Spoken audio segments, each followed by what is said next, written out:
I am here with my man, Jonathan Ricardo Davis the third. JRC3. Hey, oh my God. Why am I introducing you? Ain't need nobody here. I'm talking to all these other people. Like we got studio audience or something. We ain't that official yet. So you said you wanted to talk. You said you was pulling up. I figured you needed the vent or something. Your cat got hit by a metro bus or some shit. Like, what's on your mind? I don't got no cats, man. Damn. No cats. So he didn't survive. I never had a cat. Disowning him. Deadbeat ass. Man. Hey son, I'm about to die, bro. Oh my God. Welcome home. Yeah, for sure. Welcome home. So, I want to debunk a myth real quick. Okay. I'm told by artists here who never lived elsewhere, they just visited.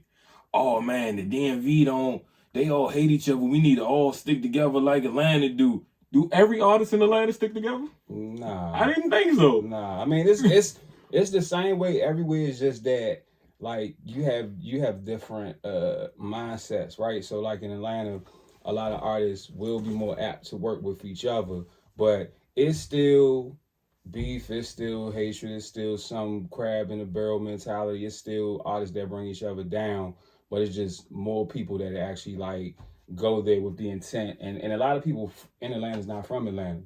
So they'll come to Atlanta and understand, okay, I have to be willing to work with others. I have to be, and these are people that actually take the initiative and make the sacrifices and everything to actually move out there, whether they from, I run into Chicago, Detroit a lot. Of course, cities in the South, Florida, people from Texas, New Orleans, South Carolina, Alabama. A lot of people from Baltimore's out there. Baltimore's real heavy out there. So it's not like you just gonna go there and it's kumbaya. You know what I'm saying? So it sounds like it's the HBCU of the music industry, like, because that's what a college is basically. Yeah. Like you got people from everywhere. Yeah. Like I remember battling one time up against the wall, when they had the homecoming weekend, and I'm assuming whoever I battled out there from DC, because it's Howard on Georgia Avenue, but I'm like, these people from Detroit and St. Louis. Right. So I get, so you moved to Atlanta with the intent of being serious, so everybody else kind of like-minded. You're not going to spend money moving out there, finding a spot out there just to be like on some network type shit. Like, but I always looked at it like we confusing the fact that the industry artists are working together. I feel like the underground circuit in any city or state is going to be the crab and barrel because they all competing and fighting to climb up. Yeah, pretty much, yeah. So it's not so much that everybody in Atlanta working together. The industry ones are because they in a different place. Yeah. So they see business. So but like even what you just said, like, I used to do music consultations and I would talk to people from all over the country and they would say the same thing, like, people in my city be hating, people in my city don't work together. And that just opened up my mind like, oh, it's not just DMV, even though you kind of instinctively know that. Right. You know what I'm saying? I told Project Pat that. He was like, oh, it's the same thing in Memphis. You know what I'm saying? I can imagine. Well, we kind of seen that play out with some signed Memphis artists. You know what I'm saying? Exactly. Yeah, it makes sense. So what would you say is the differences in the music scenes in Atlanta and the DMV? The fact that there actually is a music scene in Atlanta. Ain't no fucking music scene out here. I mean, we got go-go, and this is a place that people definitely come to perform. And this is I would say this is probably more of an art scene. When you talking to these artists and everything, they know that there's artists from out here, especially more now than when we was coming up. Right. But this is not like I'll say hip hop. It's not a hub. It's not a hip hop hub. Right. It's a music city, but our musical export is really only major in this area. I got you. And people are aware of it, and people even this is a and because we here, we don't realize how, even the artists that are known here, we don't realize how big or not big they are in another city because we're not in the other city. And they also really didn't get on here. Right. You know what I'm saying? They went somewhere else. They went somewhere else. Like, I mean, they might have been doing their thing at home, but again, DC is like a secret. It's like people know what's going on in DC, and they know that they can go there, find dope artists, they can find talent, they can find art in DC, but it's just not being exposed as a hub.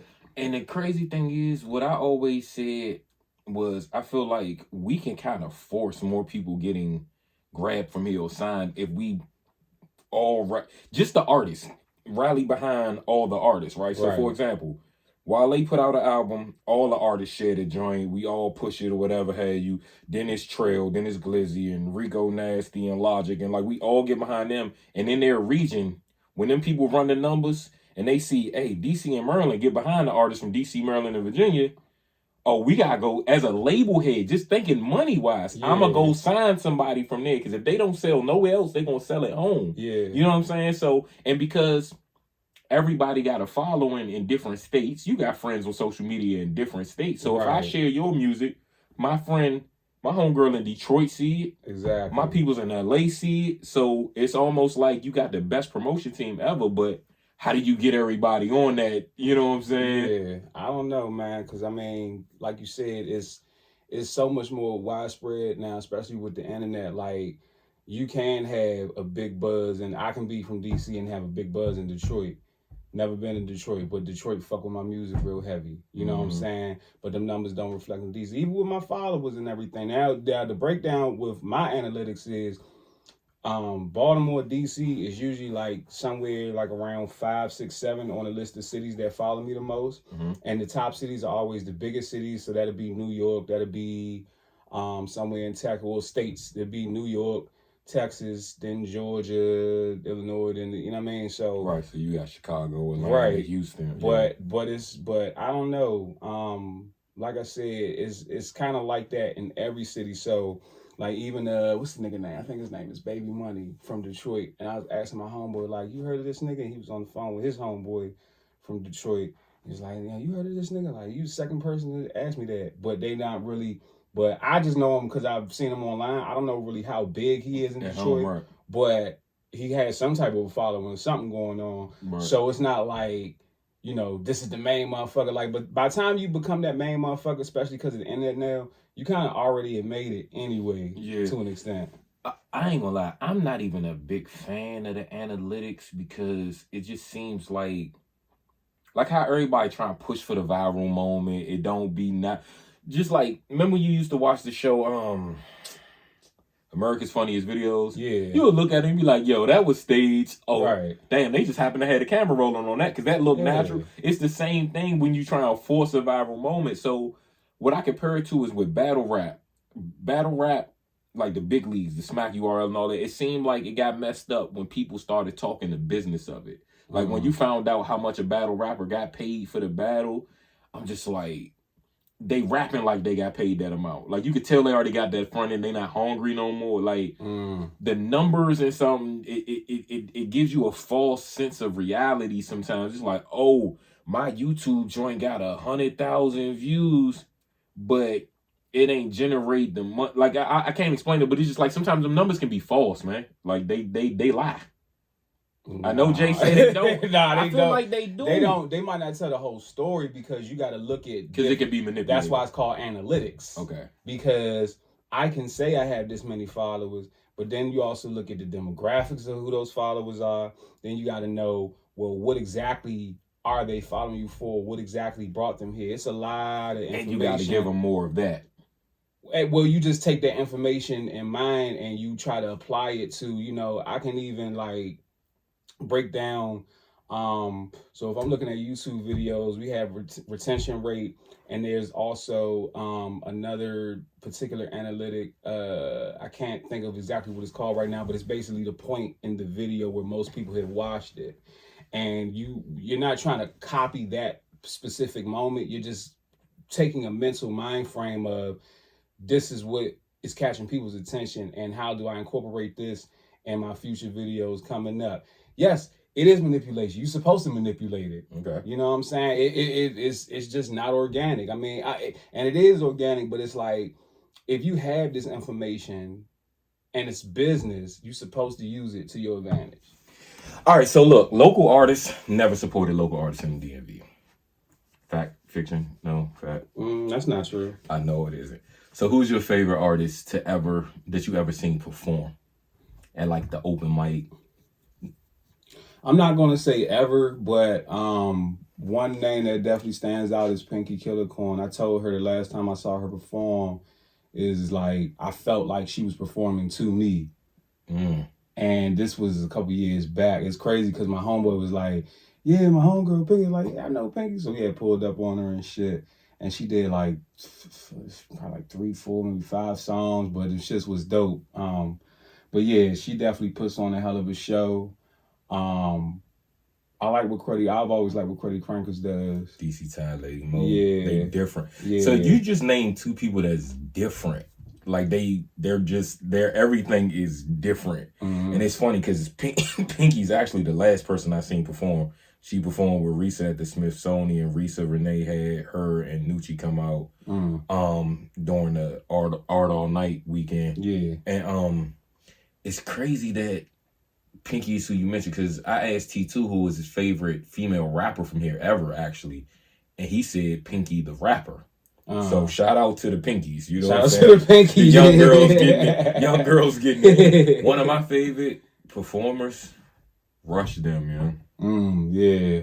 He turns up, it's man. different. Like, I don't know if it's the accent with the Jamaican reggae, the fact that he can actually rap, then singing, like, it's just But then it's that energy that he it's different, yo. And like, every time I see him, he greets me with that type energy anyway. So it's like he's just always on. Dog, it's genuine with him too. Like the last time I seen him perform, I dapped him up, gave him the half hug, lean in joint. I was like, yo, what it feel like? And he was like, what you talking about? I was like, being head and shoulders above everybody else in the room. Like, I know you the best one in here. Like, your stage presence is different. And he just looking, he was like, I guess that's what it feel like when you spitting them punchlines, right? I was like, touche, you know what I'm saying? And I know him since that was lower rap. Yeah. That was, so that take us back to the Island Cafe. Gotta let people know you was around. Cause see, sometimes people that see you blow up on social media and then you moved away. So it's just like, if you got a record deal tomorrow, oh, I ain't see him. He wasn't on the scene with me. Like, you was at the Legend with Dre All Day in the Paint joints. You was at the Island Cafe with Tom Winnie Bello. La Pearl. I forgot about the La Pearl. Yeah, you know what I'm saying? It was such a short period of time, but that motherfucker was humming. What else did we used to do all the time? Yeah, the rack police. I don't even know if you was there. Y'all don't even know if you was, because we had the U-turn. Dre All Day in the Paint had the U-turn. It was on 11th and it changed to Solly's, but we had that little hole in the wall joint. I've been there. It was like times. Red Lounge. Red Lounge always, yeah. Of course, there was Pure. The Up and Up open mic at Live. We used to go to the Safari Steakhouse out in Lanham. I don't know if you ever hit that joint. I had just moved over there. I had just moved to Greenbelt around that time. What's the joint on Route 1? I think it was Las Vegas. I ain't never been to that. And VA. Oh, VA. No, I know what you're talking about. I just ain't never. I shy away from that place, man. Like, I don't got VA luck, bro. Like, I went to an event one time out VA. It wasn't no rap event. It was kind of like a party. The police raided the joint. People falling down the steps, just ticket. I'm like, yo, I'm good on VA, bro. Like, nah, you ain't getting me to come to VA. Well, we ain't had that experience, but luckily it was then they got off Club the highway. One, So Club One, that's another spot that I always perform at. Definitely, I opened up for Beanie Siegel one night out there. That was a dope ass show. When I gotta get a VA artist love. Can you think of a VA artist that you rock with? For me personally, I think K Betta was like one of them extra hip hop, extra. Betta, He can rap. He was one of them. That's my VA artist. Yeah. Shit, it's so fucking if many. you can't think of a VA artist, you racist. That's how I'm going. My man, so many. My man, we out here personally. You got me. His name slipped my mind too. I'm gonna have to get hit once you figure out. Interstate Snake, my man. Interstate Snake. Okay. Yeah. He knew one. He reached his quota. Nah, it's just his name has slipped my mind. I was trying to remember his name, but Nah, I rock with him. We was at an event for some kids around the corner at the Boys and Girls Club. He came in there with like 20 pieces and all that. That was love, man. Yeah. Intersnake. Ugh, I say intersnake. Lord Jesus. Interstate Snake. That's y'all like a little bit of a tongue twister too. Well, she wasn't from VA. I'd say she was repping VA, but La Vie, definitely. La Vie, yeah. Shorty from Brooklyn. Right. So, La Vie story. I met the people from the Fight Club of New York, International P and all that. You know, they used to battle over the pool table. So they was like, I could come up there and audition any Friday. The joints was Friday at 7. So I'm just like, I got work, New York 4 hours away. So I leave at noon. So La Vie took me up there. So I shoot up there, hang out with her peoples in Red Hook. So I made her battle. They was like, your homegirl rap too? I was like, yeah, but she don't battle. But I was like, La Vie, a lot of these people in the room got prepared written verses. Right. You gonna throw them off. You gonna win a rack of battles because they not ready. Mo, I don't got no battle rhymes. You a female rapper. I'm sure there's a diss on your album where you was talking about the little dick nigga you used to mess with. Spit that shit. Man, she got up there and won a couple battles, young. I was like, That's young. tough. So yeah, shout out to La Vie, man. She came through in the clutch for the boy. I won a few weeks in a row of the Fight Club, man. I rock with La Vie. So Pinky, La Vie. I'm trying to think the other female rappers. Porsche 911. It was course. Lady Di. Lady Venom later. Lady Venom. Mischievous. Yo. They don't see you was around. They wasn't around, yo. Mischievous. Yeah. She Maria J. The poster girl. Mischievous. We went up New York. So there was this guy named Mental Supreme of New York. He was like, they dre all day in the paint. They had this venue called the Pyramid up there. Okay. So a rack of us went up there on like a bus. And she performed, and she really should have won the whole contest. It was for like $1,000 or something. But I just felt like they wasn't going to let somebody from out of New York that wasn't in New York win. Right. The dude that won ended up having all these write-ups on all hip-hop and all that. But Mischievous was dope. I did a song with her. And, I only got like 7 songs to my credit. So she on the Mo Better 2-decade EP. The 2-decade. That's how long it's going to take to be. So, you started music real early. I know this because I heard a story that you was beatboxing and Wale was freestyling on the playground when y'all was at Largo Elementary. So tell me how that went down, man. Like how you... So, all right, so first of all, there's no such thing as Largo Elementary. Let's start there. Secondly, no, that didn't happen. We did go back and forth when I was engineering, and we was going back and forth freestyling about like cartoon characters or some shit one day, just like kind of a spar type thing. But nah, I mean, I've always been around music. Like my whole family's musicians, so I just naturally fell into hip hop. So you met him before he got signed? When I met Wale, it was like 2005. Definitely before he got signed. So he had a situation and he had a buzz out in New York, like we were saying earlier, and he took me to Bob Johnson's studio. Like he was introducing me to people and everything. But he does that. Yeah, he definitely does that. Yeah, I got stories. Yeah, he was on that shit, and we ended up moving out that apartment. Ended up moving out La Plata, and he went on to blow up. And we, because I had moved and everything, so I didn't continue working with him. But he was just like coming through my studio, kind of do like his radio freestyles and little stuff here and there. But yeah, it's funny because so you mentioned Bob Johnson. A rapper from here was the first person actually signed to Bob Johnson. Yeah. Uno Boss. I don't know. Oh, yeah, I know Uno Boss. So Uno Boss, like, if you listen to his mixtape, and I don't even know where I can listen to it now, that Piff gone now. Is it? That joint just like a month or two ago, they finally got Damn. And there's some albums and mixtapes on there from DMV artists you can't find nowhere else. That's crazy. But yeah, just bro. listening to the skits and stuff on his album, I found that out. I talked to him about it. I'm just like, yo, imagine being signed to the first black billionaire, dog. Like, nigga, BT, like, that's crazy. So I just watched the Rap City documentary. You seen that, joint? I watched like some of the first episode, and I haven't watched the other two because it's like 3 of them, right? Yeah. So how you feel about that though? Like the scene back then, the fact that BET was here, but like people wasn't on. You know what I'm saying? Like it seemed like they could have did more, maybe, or. I mean, or is it not they? I mean, if it was something undeniable, I guess they would have had it. Yeah, but I don't know, man. I mean, it's like I said, people know that they have to at some point come to DC to do these things, but that doesn't necessarily make shit a DC thing. Cause like even look back then, we really didn't have but so many artists that was really you had Scorpio, you had Nonchalant, Stinkerdink. you had Stinkerdink, you had Black Indian. Right. So the numbers were small again, like, this is DC chose Go-Go over hip hop when the shit first started. And Go-Go's been around since the 50s, so of course that would make sense to do that. But just looking back, it's like BT started here, but they didn't necessarily need to be a DC thing, and that even goes to them moving. But the sound stage and like all that shit, and now the comedians got on. Yeah. You know what I'm saying? Yeah.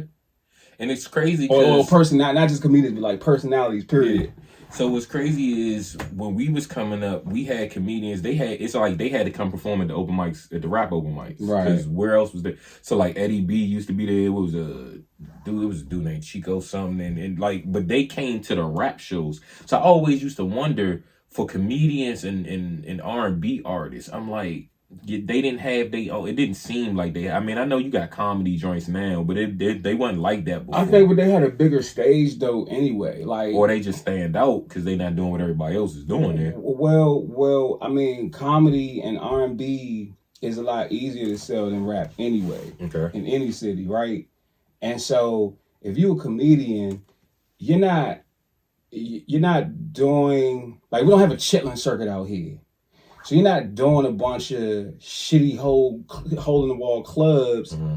You are doing that, and you are doing parties here and there, but you're working your way up to get 3 minutes, 4 minutes at a DC Improv on a certain night, right? And you just keep coming back, and you bench your way up. This building is already established for comedy. That's what I'm saying. The venue itself has clientele. That's what I'm saying. Right, okay, I got you. Like Kenny Sway sings on the street because he wants to sing on the street. It's not for him to do Blues Alley or Wolf Trap or something if he wants to once a month. You know what I'm saying? And I feel like that's the same with Malik the drummer. He done made it to a level, but Malik still might go play his drum at the corner of Gallery Place because he want to play outside. Like, that's what you came from. Yeah. And this is after being on America's Got Talent. You know what I'm saying? Some people love it. So that's what I was saying about mentioning the money with battle rap.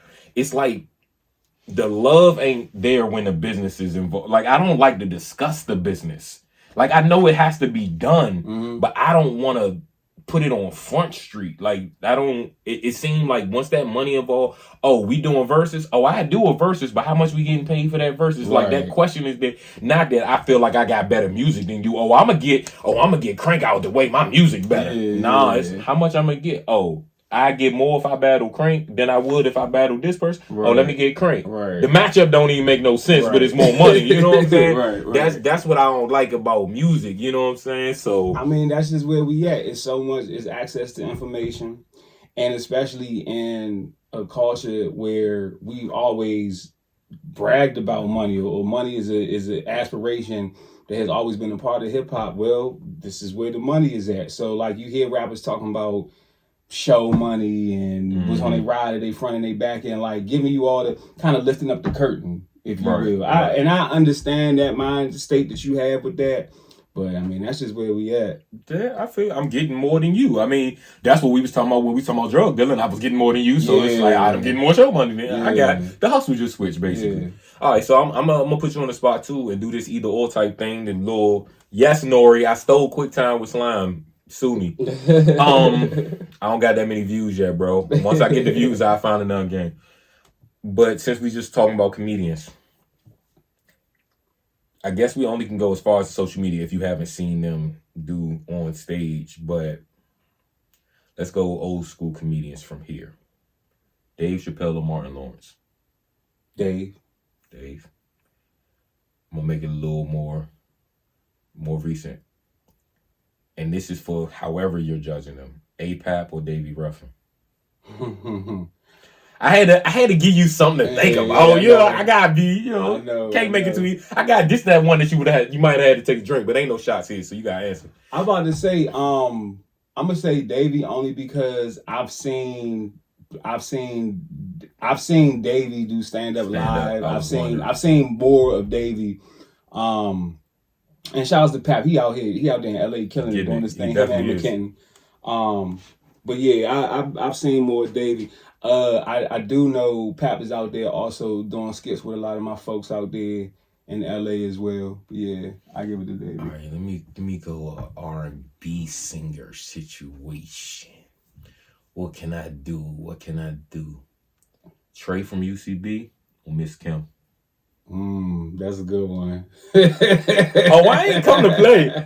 I'm not making this. Ain't gonna be easy. This is not. Nah, that's a good one. Shit. I wanted. Damn. Yeah.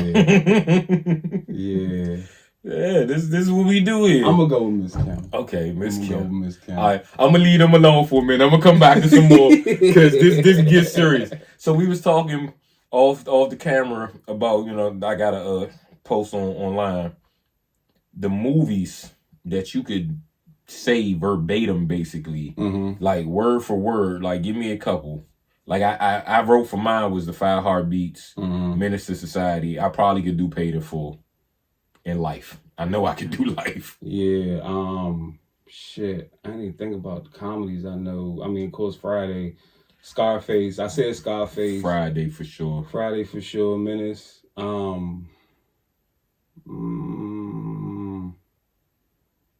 Shit. And while we on Menace, would you take Menace over Boys in the Hood or Boys in the Hood over Menace? For me, it's Menace. Yeah, I think it's Menace. I think Boys in the Hood was an important movie. Very. I think Menace was important, but Menace is kind of more entertaining than it was important. Like, Furious tried to give us a message out there. Yeah, it was like John Singleton is like really telling you something, and the Hughes brothers like, look, this is just niggas doing some nigga shit. Like, it was still a message behind it, but it was a lot. It was more raw. You know what I'm saying? I got another evil then. Since we was like on the street type stuff, both HBO shows. I feel like I know the answer already. Right. So this is like when I did with T2. I was like Backyard and it was Backyard before I even. So it's like I didn't even give you an option yet. That's crazy. I said HBO. That nigga said The Wire. I was going to say or Oz. Oh, no.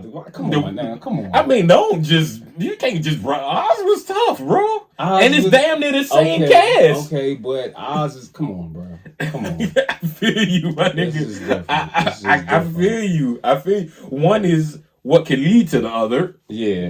But did you ever notice how many of the characters are the damn same? Like, it's like 12 of them niggas. And the corner. Yeah. Same shit. The Charles Dutton joint. Shout out to Charles Dutton. And they also did We Own This City. Shouts to Trey Chaney. Hey, I told Trey, I said, you knew she taking pictures and shit. You motherfuckers ain't tell me. That's all right. It's all good. I'm home. See how niggas do? You see how niggas do? And it's like, so I got this, I don't know what we call it, prophecy, deja vu, whatever, right? So things be happening with me, people be getting mentioned, and then it be like, it happens, right? So like, tomorrow, Trey Chaney and Mess Around be in my Facebook memories, just as we talking about. Like, that should occur to you like a lot, like, you mention something and then it's just like... Oh, yeah, all the time.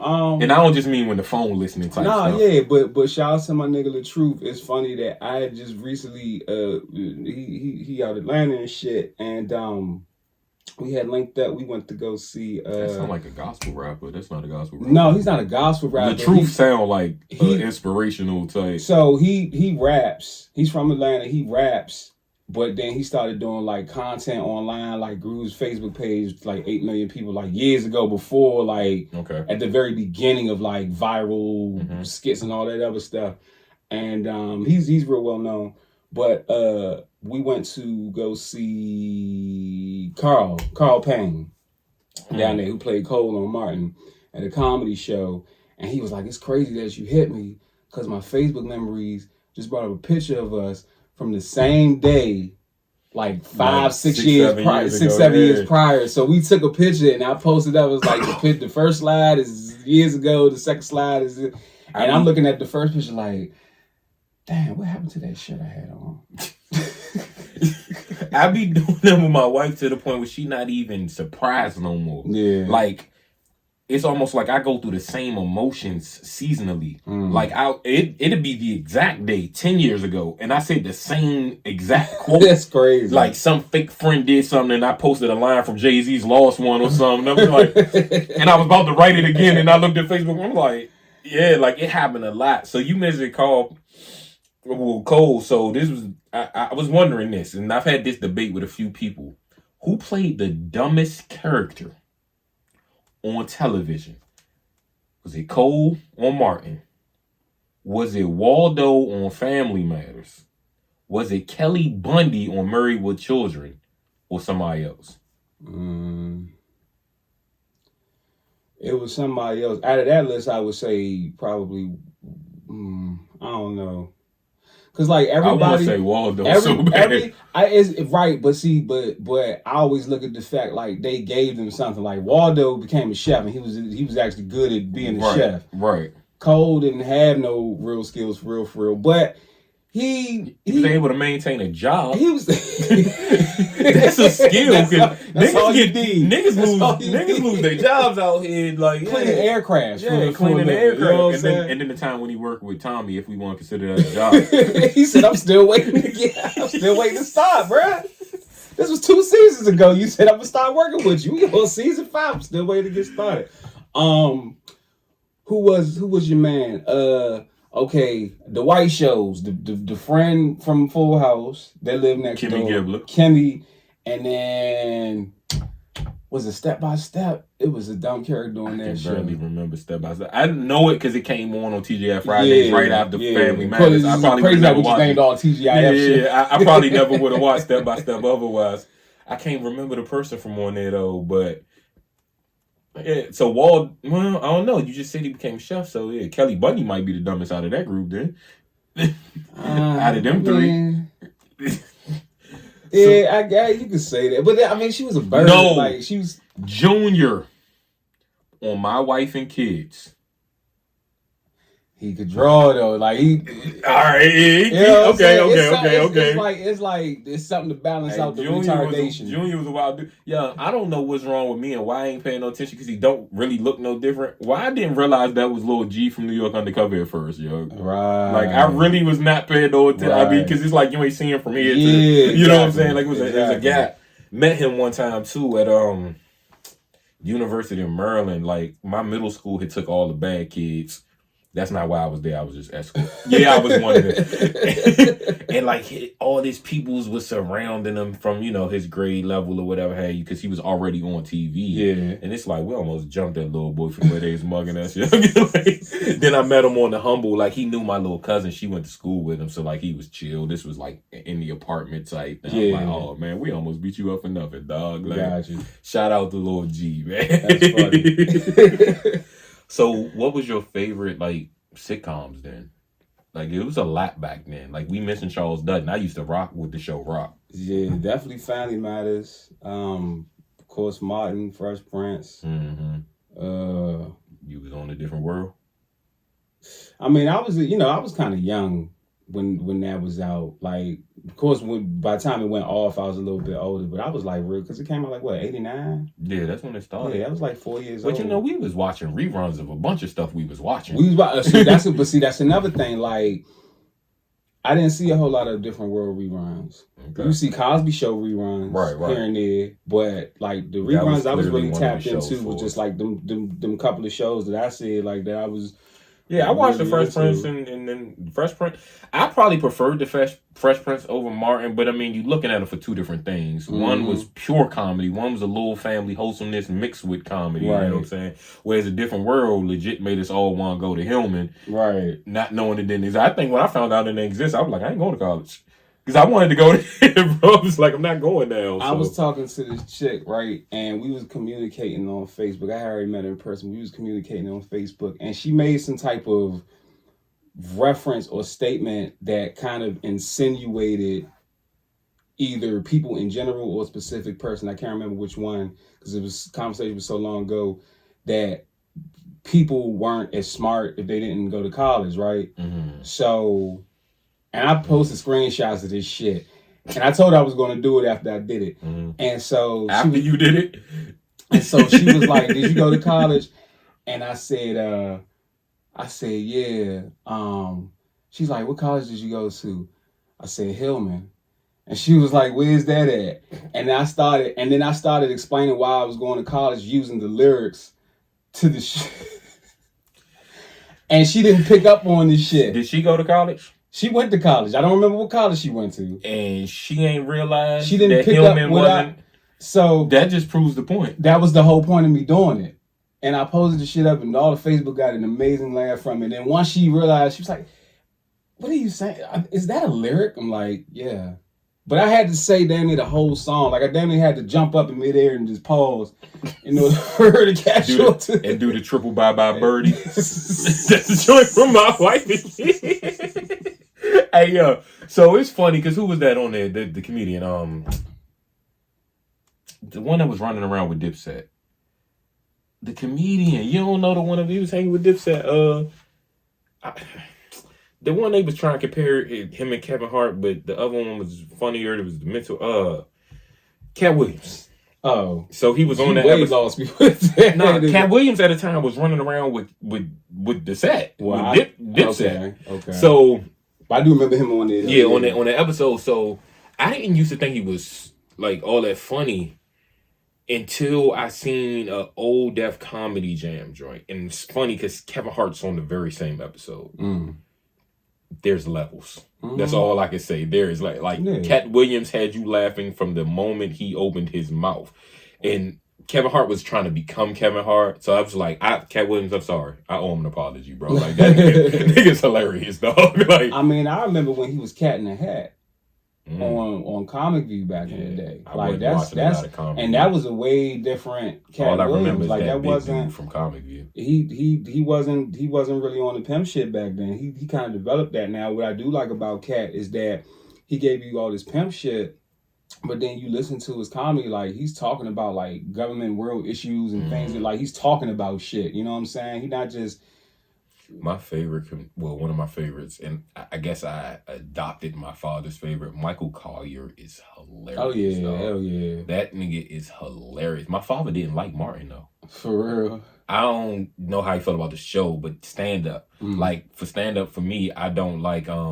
I didn't like Mike Epps for the one that I saw. Mm-hmm. And I have a bad habit of not trying again. Right. If I had a bad, I went to the store and paid for this DVD, bro. Like, right. It's a joint called Live on Sunset, and it just it wasn't funny to me, and I was just like, and him and kind of Cat Williams too, like with them Friday joints.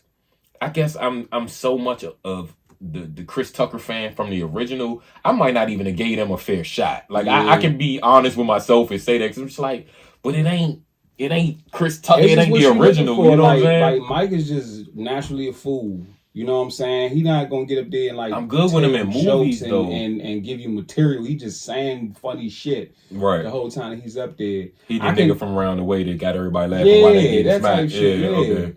I can see what your father's saying about Martin. Like I can kind of get it. Like Martin is hilarious, but stand up wise, like I can kind of understand what some people are like. I'm not really, you know what I mean? Right. I get that. Yeah. But so with comedians, like who else I wanted to say was funny? Like I mean I don't know. It's levels because watching Eddie Murphy. as a younger actor and comedian, it's a different breed, bro. Like, I can't think of a comparison.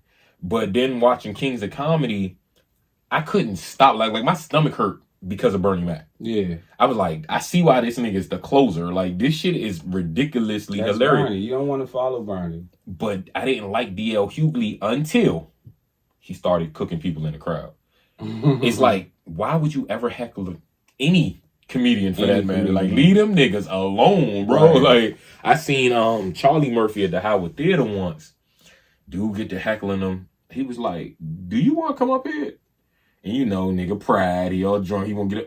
Nigga stood there, looked like a damn statue. Remember the little Tanaka suit joints you used to get on Super Mario? And the joint just stands still? I just went break back. It's a little mini Super Nintendo right there. That's why it's on my mind. But he was like, see, this what I'm talking about. That's such a dumbass down. I'm just like, that was even funny. You bullying a nigga, like, nah. Right. Comedy is just different. It's just different, man. I don't know that we don't have a lot big name joints now, though. It's like Kevin Hart. I can't even name nobody else out there, Kevin Hart. So I came into town to see Ali Sadiq. Shout outs to Ali Sadiq. And he's just different. He just tells stories. He got Domino Effect part 1 and 2 out on YouTube. And he did part 3 and 4 at a Union Stage this weekend. I missed the Friday show, but the Saturday show I made it. That jump was hilarious. And yeah, he's hilarious. Like, his storytelling is amazing. Damn, you just said hilarious, made me think of Jess and DC. I take that back. I just disrespected the shit out of a whole new generation of community. I'm sorry, y'all. And then that's the other thing too, like the new generation. Then you got like, but you know, it's so many people that is really no more superstars. You know what I'm saying? It's like everybody kind of got so much content come out. Yeah, you feel me? Shout out to Brandon T. Jackson too. How do you feel being called a comedian? Now, it's cool. Like you, you've been called an internet comedian. Yeah, you think they just don't have another genre for what it's called? That's kind of how they associate it. I don't have a problem with it. I just know that I don't refer to myself as that because I look at a comedian as like stand up and really respect that craft. You don't want to be disrespected even, I don't, and it's not that I'm gonna do it at some point eventually. I'm just, me up on that stage is music. Like, that's what I love doing. I love that. You can't heckle me with this music playing, goddamn. You can't do that. So, who's some of the names that people would know that you've produced for or made beats for? Or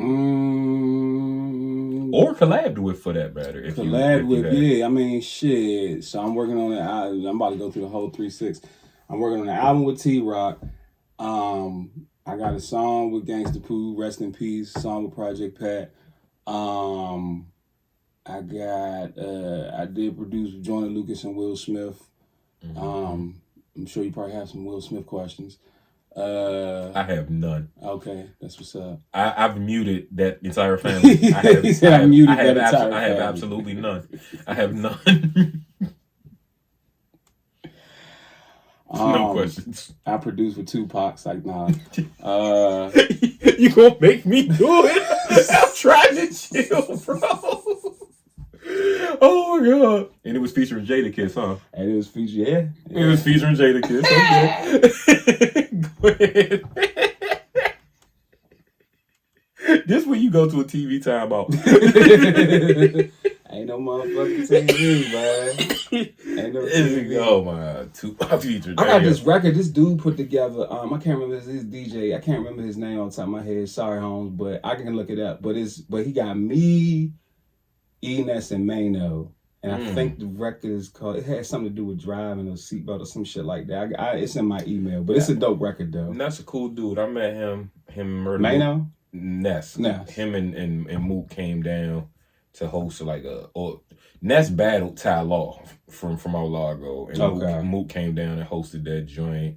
They showed love, shouted out Santa Claus and all that. My man wanted me to battle Ness like 15 years ago, but I just feel like I have a slight advantage over Philly rappers because a lot of them are delivery and energy. And I'm like, all right, bro, I can match that. I can talk the street and the violence, but can you do this wordplay stuff that I'm gonna do? Like, I don't know that this works out for y'all too well. In the street of Philly, you might get me out of the way, but neutral grounds, I don't know. Like, I feel like, you know what I'm saying, the advantage there. But nah, I rock with Ness. I just watched the battle from the making of the band joint when him and Jay Mills was going. Diddy was like, you know what I'm saying? Diddy was just here too. You went to any of the How Long Come stuff or you was here for that? Man, so after the comedy show, my homeboy who went to Howard, he's like, yeah, we're going to sound check. I'm like, all right. I didn't even realize it was that weekend. Homecoming. Man, I go in there and it's just HU. I'm like, oh shit. So if y'all see me in some pictures with HU alumni, y'all know I ain't go there. Mind your business. Yeah, Diddy, I was a bison that night. Yeah, Y'all Fest, Diddy came out, Victoria Monet, I think Pusha T, Offset.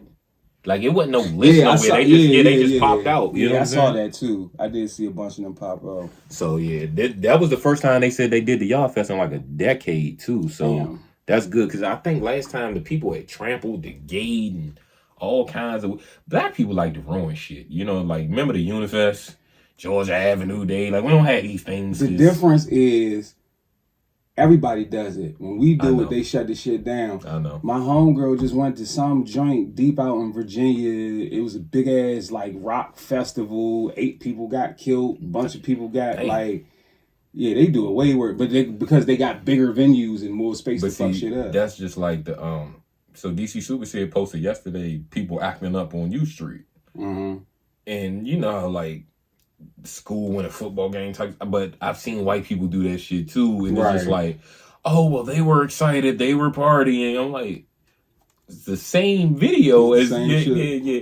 So racism still alive? They just be concealing it? But the difference is, nigga, you supposed to know better because you a nigga. You know the penalties for us is way worse. Yeah, that's for damn sure.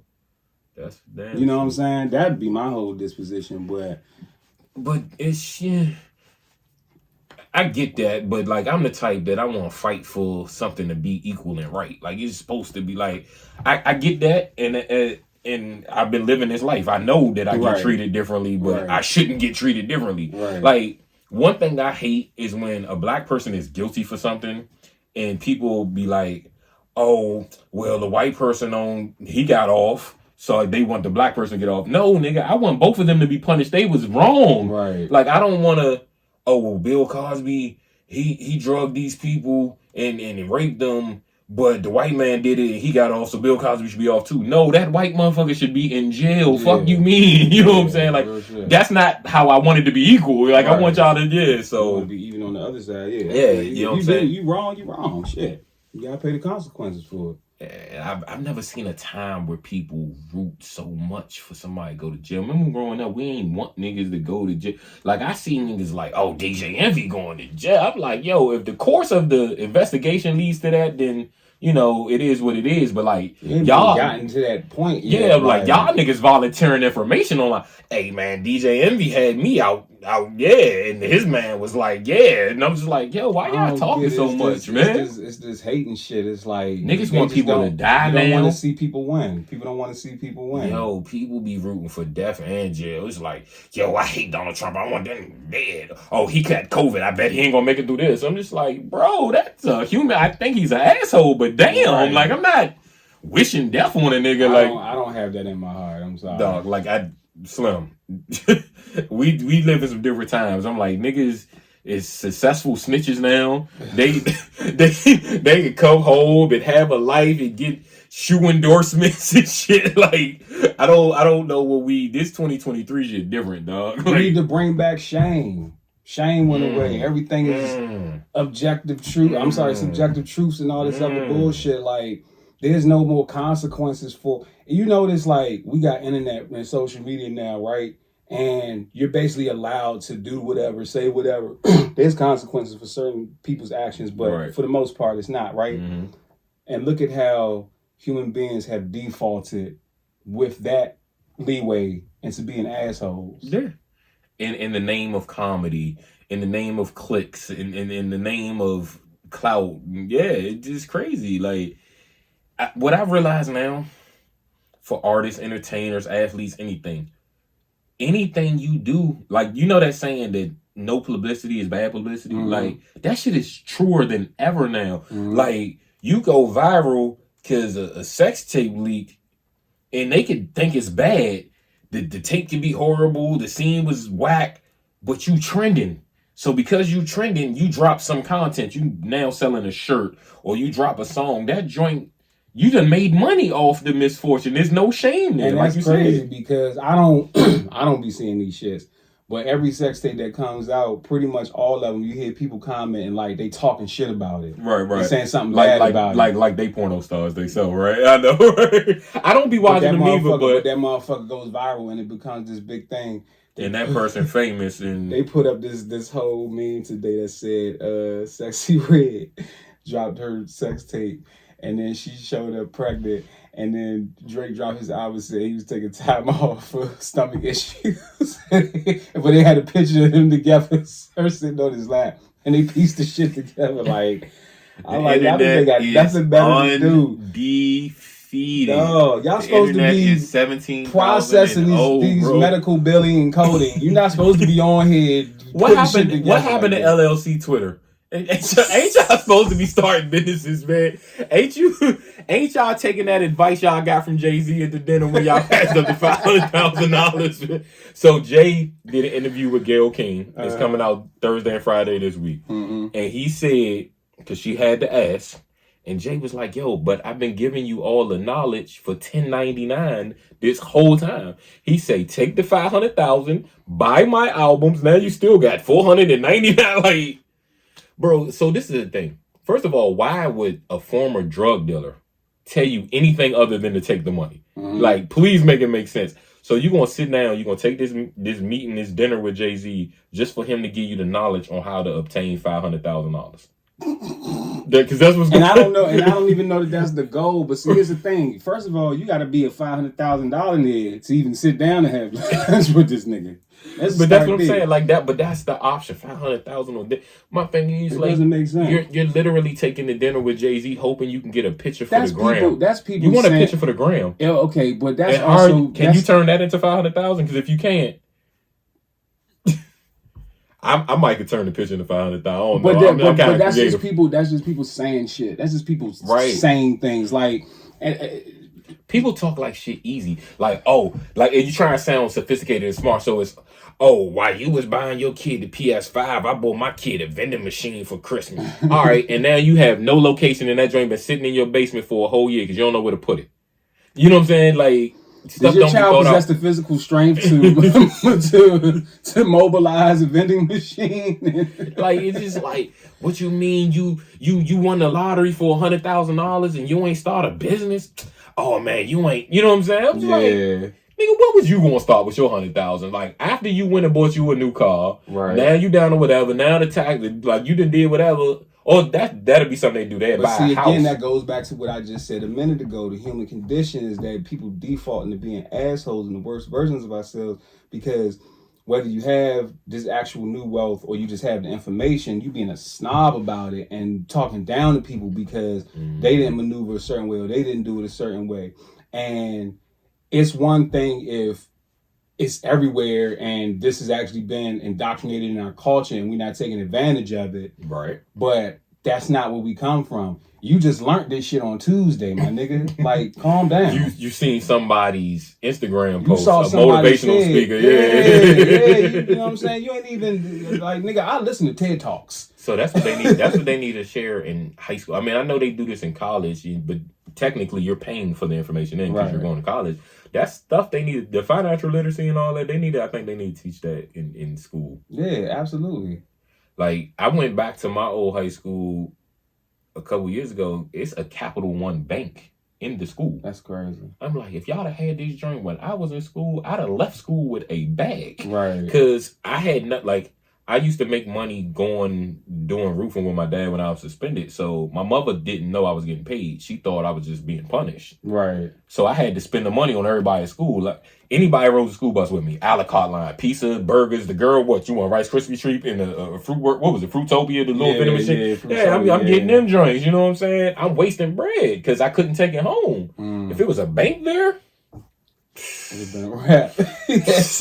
Man, I'd have got out of school with money to holler at Big Meech, man. Stop, man. Yo, you know 36 of them niggas just got locked up again? Mm-hmm. Yeah. Yo, like the nigga J-Bo. See, this is the thing, like you were saying about the punishment. Niggas ain't get the 30 years Meech and T got.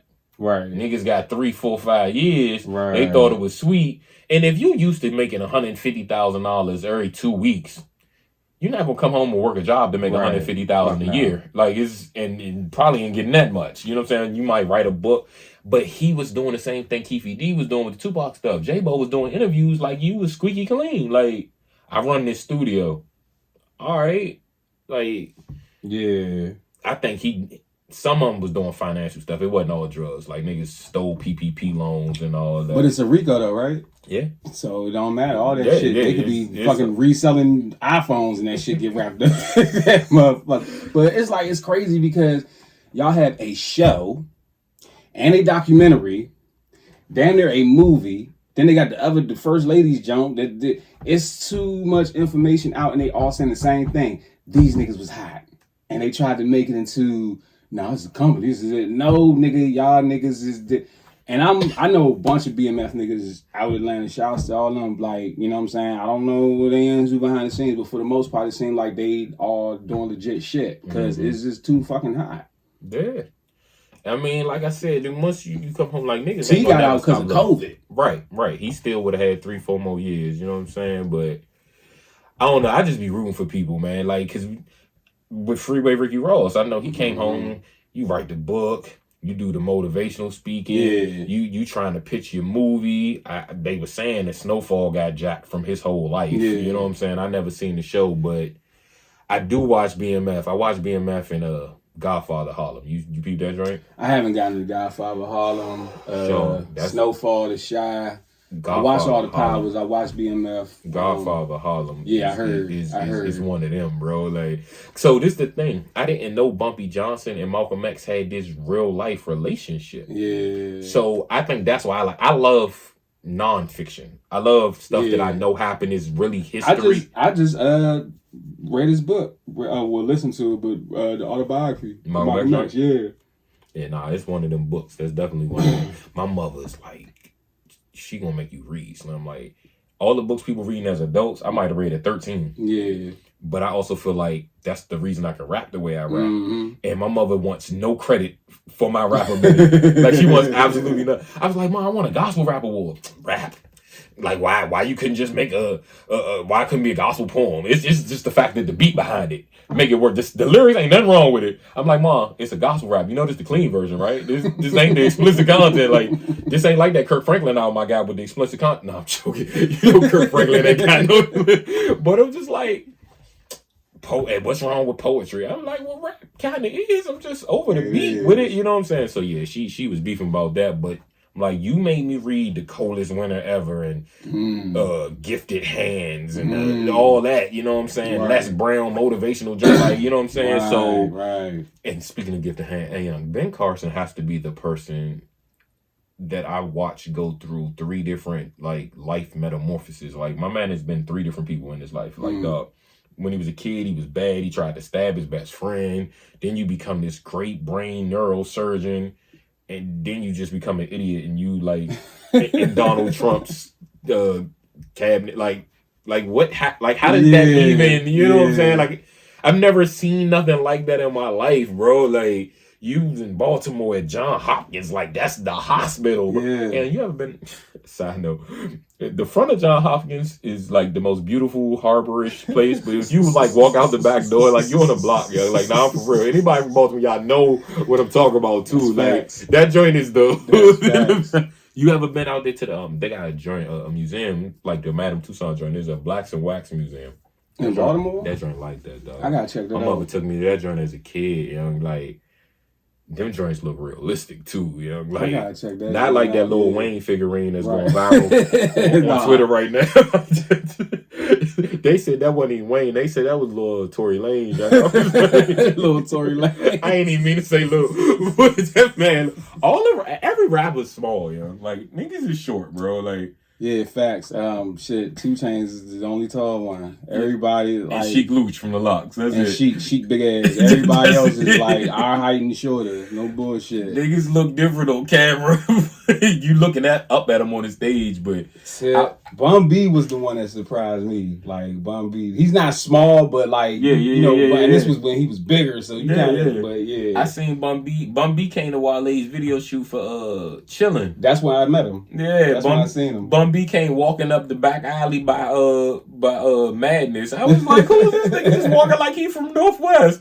Bun B, cool dude. Then he went to the scene down there with Big G at the Ben's Chili Bowl and all that. And he was out there that's walking why around. I seen him at Ben's. The Howard Homecoming drink. He was walking around the Yard Fest and all that. Nah, I ain't go this time, but I always see Knife Wonder, and I always take a picture. Like, the same day, the same spot. You know what I'm saying? That deja vu situation. Knife Wonder's such a cool dude, you know? Rock with Knife. And the girl, what was the girl he had signed to him? Shorty could rap. Rhapsody.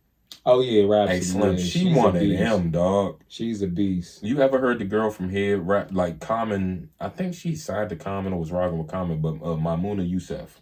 Her name, she go by Mumu Fresh. She's from here. She sings, but she might be the best rapper from here, female rapper from here ever. I might just say. She remind me of Lauryn Hill. Damn. Mumu Fresh. Maimouna Youssef is her. But yeah, she be touring and stuff with Common. Like, he rock. So that lets you know the skill level of rap. Because Common one of them rappers, you know what I'm saying? Different.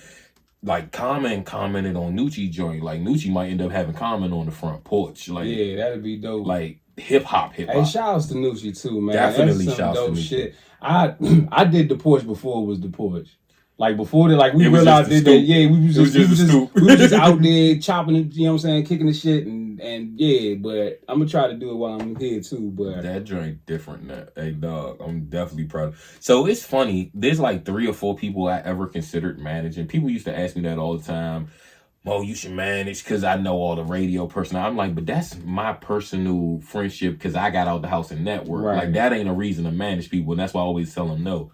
He didn't ask me, but he's one of the few people I ever thought. I was like, yo, because at the time I was like, yo, this nigga young, and he rap like a grown up. Like Nucci studies albums from before his time. Like, once a day, this nigga listening to something. Like, he might be listening to Scarface, The Fix Today, Reasonable Doubt Tomorrow, Life After Death. Like, so that's why I feel like he rapped the way he rapped. Right. Like how niggas say about Cordae, like, could have rapped in the 90s, you know what I'm saying? Yeah. Nucci one of them, but yeah, I was like, yo, it's something here. I could see that. And I mean, that's somebody worth even having those friendships. Like, hey, could you know what I'm saying, my man's woo bop bop bop. Like, you're not coming at him on some manager shit, but more so like just utilizing. You don't mind utilizing your connects and all that when it's somebody that's worth investing that time and stuff into. Right. Like, I see some people be like, yo, you gotta check out my artist, but then it's like they boyfriend. Or, yo, you gotta check out my artist, and it's like they little cousin or something like that, and they not really good, you know what I'm saying? Like, people waste so many opportunities trying to force something they're not ready for. Like, my little cousin got mad at me once. She had started rapping, and she wanted me to get her an interview with Tony Reyes on the radio. And I was like, you haven't even recorded your first song. Like, you just read it to me out the composition book. Shawty, this is not that step. Yeah. You know what I'm saying? I'm like, can you perform something first? Can you make a track? You know what I'm saying? So you can't cheat the process, man. The grind is, but that's what I was going to say about Wale, how you said he introduced you to people. He's done the same thing with me. Like, I've been out in LA in the studio with him, out Vegas, and you like, giving me opportunities that you don't even necessarily need. Like let's say he'll write a half a verse and you need like a bar. Hey, what would you say right here, Mo? Because you see this A&R nigga right there watching me. Like, he that type nigga, you know what I'm saying? The first night out of LA, I hit him, I was like, yo, what we doing tonight? We in the studio. He's like, nah, we like off tonight, ain't nothing going on. Then a couple hours later, he texted me and I missed the text. I had went to sleep thinking like ain't nothing happening. He was like, man, CB in the studio if you want to come through. And that's when I realized how much he fucked with me. Because to invite somebody around your celebrity friend, you invite me to a session with Chris Brown is. Now, I didn't end up making it, But the fact that you trusted me to come in there, that means you know I'm not going to embarrass you. Exactly. You know what I'm saying? I ain't about to be the starstruck type. Like, that's a different level of respect. You know what I'm saying? So that's why, like, when I see people talk about them, say whatever, I'm like, dog, we all got flaws, young. My story just ain't your story. I'm not saying whatever you say he did wrong, he didn't. He might have done it. Right. Or you might have done something wrong and you not telling me what your part is in the thing. Right. But my story is my story. And I've had falling outs with them. But when you really friends or you respect, if nothing else, the talent that your peoples bring, like, y'all work it out. Just like anybody else. You know what I'm saying? My thing is this. So what? You know what I'm saying? Because at the end of the day, he's in the position that he's in. What is it going to do for you to right? Like, and this is years ago, decades ago. We talking about he's still that nigga. Yeah. He just do the Def Jam deal. Yeah. You know what I'm saying? Like, but y'all niggas is working at Kroger's. We in the DMV now. Ain't no Kroger's now. Exactly. They ain't in the DMV no more. They moved to Atlanta. The freestyle is crazy. That nigga just off the dome. Oh my God, that was tough. Kenny Rogers, K. Rogers, the gambler. My mind started doing that stuff when I can't help it. Like, it don't turn. Yeah. So as an artist who's creative, like, don't turn. Do you get sleep? Do you get any sleep? Yeah, I come up with a lot of my shit in my dreams. Like, I come up with songs, beats in my dreams all the fucking time. I do be having ideas. I wake. So what happens is, like, I'm not sleep often, but like I wake up and it'd be like 3:30 in the morning. I wake my wife up and I'd be like, "Hey, remind me of," or I write the note in my because I figure she's not. She be like, "Yeah, okay," like yeah. I write it on the phone, but like a lot of stuff, it do happen in that hour because I guess because you're calm, you're not doing too much, you're not running around. I probably need to find a way to get more sleep. Yeah, definitely. Okay. Stop stressing all this damn gray, man. Yeah, definitely gotta get some rest. Now I guess my rest in maybe not as much as I should. I've definitely been trying to get as much in as I can this week since I've been on the road over the weekend. So I just feel like creatives, it's just hard to shut off, Like, it's just always. It is. So like my wife would see me sometimes, like somebody will say something and I'll smirk.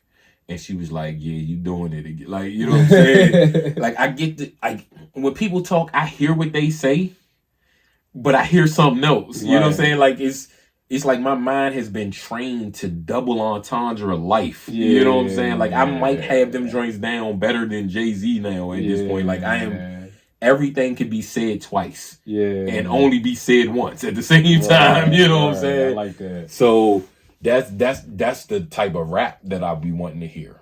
You know what I'm saying? Because it's what my mind's for.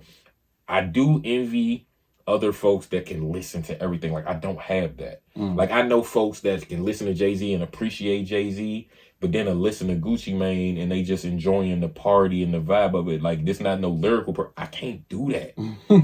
I really be wanting to. I'd be like, I be enjoying the hell out y'all music. And I'm just like, I'm in the car with my man, like, yo. I mean, that'd be my downtime, but and then at some point, like, my brain is like, nah, I need to hear something. I need to hear some type of info. I can't watch too much meaningless shit, like meaningless content. I have to learn something at some point. You know what I mean? I feel like that's what them sitcoms that I was watching is what helped gear the way I rap. Like, so I like conceptual songs and projects. You know what I'm saying? So like me and T2 was talking about like how Drake. He's like every track on the album might just be a single. Right. None of it goes together. Right. But it's what he set out to do. He accomplished his goal. And the people that are listening, like, I'm giving you these IG captions, I'm giving you this party song, like, and it works. But then you got somebody else who want every track interweaved and sequenced. But to me, that album has the potential of being a classic. Right. This CD may not have no staying power, but I'm going to get everything I need out of it in this year. Yeah. You know what I'm saying? I'm going to make all the money. I'm going to 1 billion streams. And like I said, depending on what your goal is, which is why there's different listeners and different fans, because we all listening for something else. The artist made it for different people. You know what I'm saying? So that's why I try not to be the angry person in the room all the time. You know what I'm saying? Like, I used to compare myself to Joe Budden because I'm just like, oh, this nigga can't rap because I can rap the way I can rap. You know what I'm saying? I'm like, nigga, just listen to the music. I think that's the thing with me. I just appreciate it because I know where I'm at lyrically, and I know where like even certain people that people put in their top 5, top 10, whatever, like I might know that they're dope. I'm just not as impressed because I do it too. You know what I'm saying? And that's what I be asking folks. I'm like, am I judging this based on my skill level? You know what I'm saying? I feel like I do a lot. But it's nothing wrong with that because you think LeBron's teammates are wow at the shit that he does. They practice with him every day. Right, you know what I'm saying? Yeah, I get that. So, top 5. Let's do the cliche question. Give me your top 5. Jada, Face, M. Who do I normally say? Jada, Face, M. 5 is always like that last one that you try to fit in there. Jada, Face, M. Not mad at none of them. Right. And it's always niggas from here gonna give you face mob all the time. Yeah, of course. Like, that nigga the realest, bro. You got to. That nigga the realest, man. So you listen to niggas for different. All right, so for me, I listen to people for 2 different reasons. You lyrical or I believe you. Okay. And if you lyrical and I believe you, then God bless you. Right. But you know what I'm saying? Like some niggas you just want you listening to for that real. Like even with battle rap, some niggas get that 3rd round and they talk to you. Then the other niggas is just punching your head off. And I like them both for what they do. You know what I'm saying? I probably would go JM, Face. Jada probably not in my top 5. Love that nigga to death, but he not in the 5. JM, Face. Pac was my first favorite rapper. So I'm gonna go Pac. And then my 5th would be somebody that probably isn't in most people's 5. It'd be like AZ. Like that nigga just. Yeah, and I was gonna say, as you was saying that, my 5th is I normally say Sean Price, and then just is one of them niggas that can rap, rap. Right, like, just rap. Yeah, it's always like, one of them niggas. But like, but it's entertaining. He's funny. He's an asshole with it, and just. But see, there's so many people that be like that asterisk. They the 6th man off the bench. And they could be in anybody else's top 5 and you couldn't argue. So you got niggas like Big L and Big Pun and Biggie Smalls and Nas and you know what I'm saying? Like that top 5 to 10 be so, you know what I'm saying? Yeah. Same thing with basketball, but then it depends on niggas' age. Right. You know what I'm saying? Like somebody older than me would say Coogee rapping. I'm like, yo, that nigga fathered the way AZ and Fab and Lloyd Banks and all them rhyme. You know what I'm saying? So I'm not mad at it. You know what I'm saying? Like, depending on the time, the year you ask the nigga is DMX and cannabis. Exactly. You know what I'm saying? So like with basketball, for example, if somebody say you dead wrong, young, and you ain't put Bill Russell in it, how can I argue? I'm like, I didn't see him play. But I'm like, who can argue with 11 rings in 13 years? I'm like, nigga, he the GOAT then. Yeah. If you say he the GOAT, he the GOAT. You seen him, I didn't. Yeah. Or Kareem Abdul-Jabbar, right? So this was somebody's argument the other day. LeBron is the best, and this is how hypocritical people are. They try to bend stuff and stats to make it fit their argument. LeBron to go because he got the most points ever. I said, okay, so previously you were saying Kareem Abdul-Jabbar was a GOAT? Right. Nah, I was just Jordan then, but why? You just said the nigga with the most points ever was the GOAT. Like, make it make sense. You know what I'm saying? Or, I mean, it ain't LeBron's fault. He started early. All right, Kobe started early too. Why you ain't take him? Like, nigga, like, make everything an even kill. Like, so it's too many asterisks with debates. Yeah, especially when you say GOAT, because that's of all time, and you're comparing different eras that didn't play with each other. Right. Like, the game was different. Obviously, now there's more competition now. And the game sped up. And the game is faster. So they be like, oh, them niggas was scoring 50 to whatever. All right, well, dog, you had 10 seconds to get across the timeline before, and now you got 8. Right. Before it wasn't no shot clock. Them niggas just passed the ball around, trying to keep it away from Will. So that changes it. People are shooting more threes. That changes it. You know what I'm saying? You couldn't hand check. You know what I'm saying? Like, it's so much stuff that changes it. So I'm like, you don't know who could or couldn't play in what era or how good they would be. You know what I'm saying? I'm not sure LeBron got the toughness to get knocked on his ass and clotheslined and get back up. he ain't no little dude, so maybe he do got it. You know what I'm saying? You put Michael Jordan in an era where you can't touch him, nigga might score 112 a game. I don't know. You know what I'm saying? Yeah. So that GOAT thing it's some people though that just no arguing. Like everybody, like Face might be a nigga, he don't be in everybody top 5, but it's like what about Face? I'll be like, nah, that nigga in my top 10 though, like guaranteed. Or you talking football. I don't give a damn what team you a fan of. Let's say we talking running backs. I was a Cowboy fan when I watched football. Emmitt Smith, the guy. You like Thurman Thomas. You like Brian Mitchell. But everybody like Barry Sanders. Right. It's just some people that's hands down. Yeah. You know what I'm saying? Like, you don't have to like Tom Brady to know that nigga nice. Or Peyton Manning. Like, you know what I'm saying? Like, some he's just not arguable. You know, that's why I be like, some niggas just ain't realistic. Like, oh man, LeBron some shit, yeah. No, he's not, bro. Like, no, he's not, bro. He's not. 8 finals. Yeah, okay. in a row like shit. You know what I'm saying? Like, oh man, but he was playing against. That's the shit I hate about the argument when they talk about older people. Moving the goalposts. They be saying, oh, them niggas was playing against plumbers and electricians.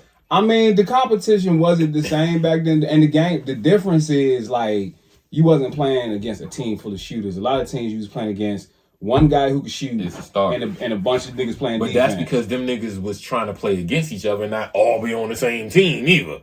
You know what I'm saying? We not at the playground. Niggas walk up, let me get LeBron, let me get KD. Like, come on, dog. You see a nigga from a mile away, oh, I got son. You know what I'm saying? Like, it's different. But I bet the nigga that was playing against them plumbers and electricians, like somebody like Larry Bird, whooped their ass. Like, Larry, hell yeah. That what, you know, country people just ain't soft. Nah, they just not. Larry, you know how Larry Bird back got messed up? Yeah. Nigga was paving his mother's driveway. Damn. Himself. In the NBA, millions of dollars in the bank. Country, I'm not paying nobody to do that. Larry Bird's back did not get injured in basketball. The Bama was laying cement down in his mother's driveway. That's crazy. And you telling me you think that guy's a pushover? You just gonna dog that guy? Right. No.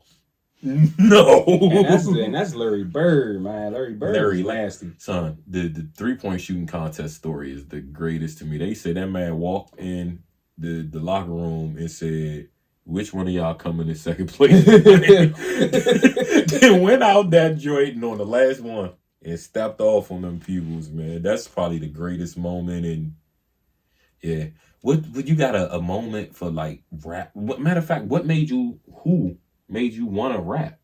When Disaster Strikes. Busta Rhymes.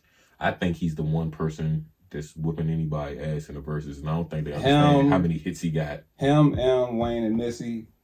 Nobody wants to. It's too many songs. So I don't agree so much with the Missy joint. Like, I looked at like her top song. Like, I don't know that she has enough to compete. Are you serious? I'm dead serious. I looked on Tidal at the playlist.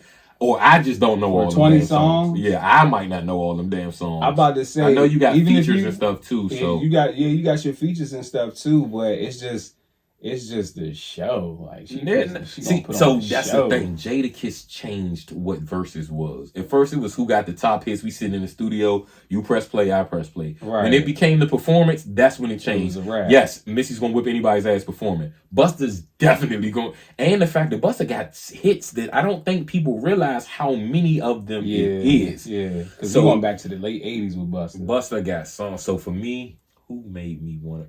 So I was already walking around rapping Tupac's lyrics. 96, I was 14. All Eyes on Me, this too, track 11, the song was Trading War Stories. I knew the whole verse. I was rapping it so much. Niggas was like, son. And then I wrote my first poem that year. My grandfather died that same year.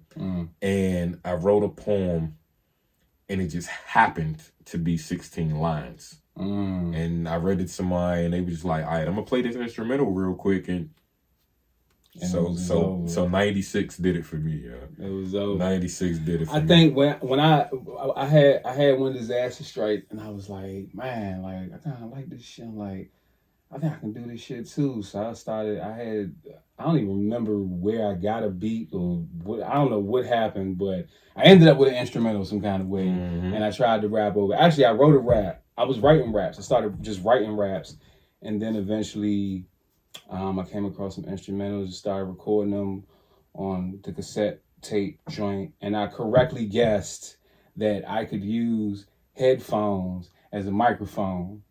That the polarity would go the same. I correctly guessed that would work, and it worked. And from there, I just started recording, and I was so into it that my boy, my bro, Bill, rest in peace to Bill. He he gave me a CD full of instrumentals, and one of them was Can't Nobody Hold Me Down, Puffy and Mace joint, right? Mm-hmm. And I'm so dedicated to this shit that I'm writing my verse to the joint. I'm listening to the instrumental, and I'm like, all right, I got to do something with the glass breaking part. You know what I'm saying? Say, broke the glass everywhere. Mm-hmm. So I'm sitting here trying to figure out which one of my mama's glasses I'm going to take out the cabinet and break on the ground to get this sound effect in there. And as I'm listening to the beat, it's in the beat. I'm like, oh, okay, cool. I don't have to do that. Yo, you was about to die over rap. They wasn't going to know. I was going to use glass in the back of the cabinet. I was going to sweep the shit up. And, yeah. Oh my God. The dedication to rap early, man. Early. So you know the instrumental I used to try to rap to, but the ad libs was on the instrumental, and I love the beat. Big puns is so hard. Oh pause. Yeah. But you know what's funny? It's so the funny thing about the pause and so just now you did it too unintentionally. I don't even know if you were aware of what you just did when you said my boy and then you corrected it and said my bro. Mm-hmm. It's almost like you was bothered, but you weren't. Like I don't know. Like we do that. No, I did that because like that's real life. My brother, like his brother is more my brother, but yeah, okay. It's that kind of thing. Because I've seen people do that. Like they'll correct themselves. Like they ain't about to pause me. Like it'll just like it's subconscious because we played the game so much. No, I think it's overdone. I think if you really say some wild shit, like okay, that's one thing. But niggas is just like how you just said, it's so hard. Like that's the name of the song, bro. Right. Like what can I do about that? Like right. It's. But it's funny as hell It's funny as hell watching Cameron and Mace. I ain't gonna lie. Nah, that shit gets a little OD. Like y'all niggas need to grow up, bro. Because at this point, it's just like so your mind is just on gay shit. Like at all time, going on. So I ain't gonna lie. I just watched the battle, and it was very difficult to watch. Because the battle rapper was calling his opponent gay, basically, and was saying that he was all these stories or allegations out about him.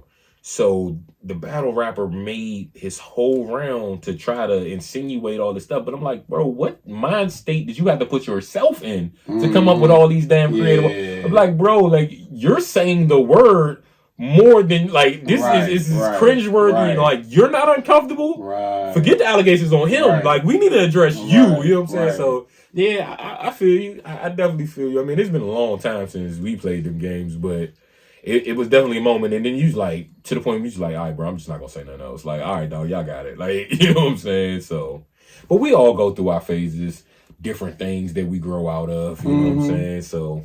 Nah, it's like I said, if somebody say something, it's like, whoa, like, yeah, you got to pause that. But how often are you really hearing that? Like, every other word. Like, every other word, bro. Like, yeah, you know what I'm saying? Like, come on, bro. So, like, we sit there and say something at the same time. They be like, knock on wood. Oh, you knocking on wood now? Like, pause. You know what I'm saying? Niggas will just reach. Bro, I be like, it's not even wood, bro. The table's plastic, my nigga. Like, you know what I'm saying? Like... So, yeah, I get it, man. With some other stuff I wanted to discuss, man. So you're probably one of the first, if not the first, maybe the second artist from the DMV that my family was introduced to, not physically, like you never met them, but so there was one story. My cousin pulled up listening to a CD by Garvey.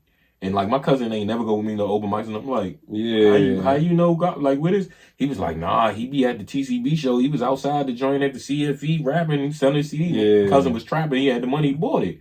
And I remember I was listening to the joint with him, and I heard Tree Gotti's tag on it, and I'm like, I don't know Tree Gotti. I'm like, hey yo, this nigga spitting these punch like, hey, Tree Gotti, who the hell is called? Let me get his numbers. This is back when you can get niggas phone numbers. You can't do that shit no more. Right. I'm getting no nigga my phone number, bro. So. I'm on the phone with Garvey. I say, who this is? He was like, bro, I just told my manager to find you yesterday.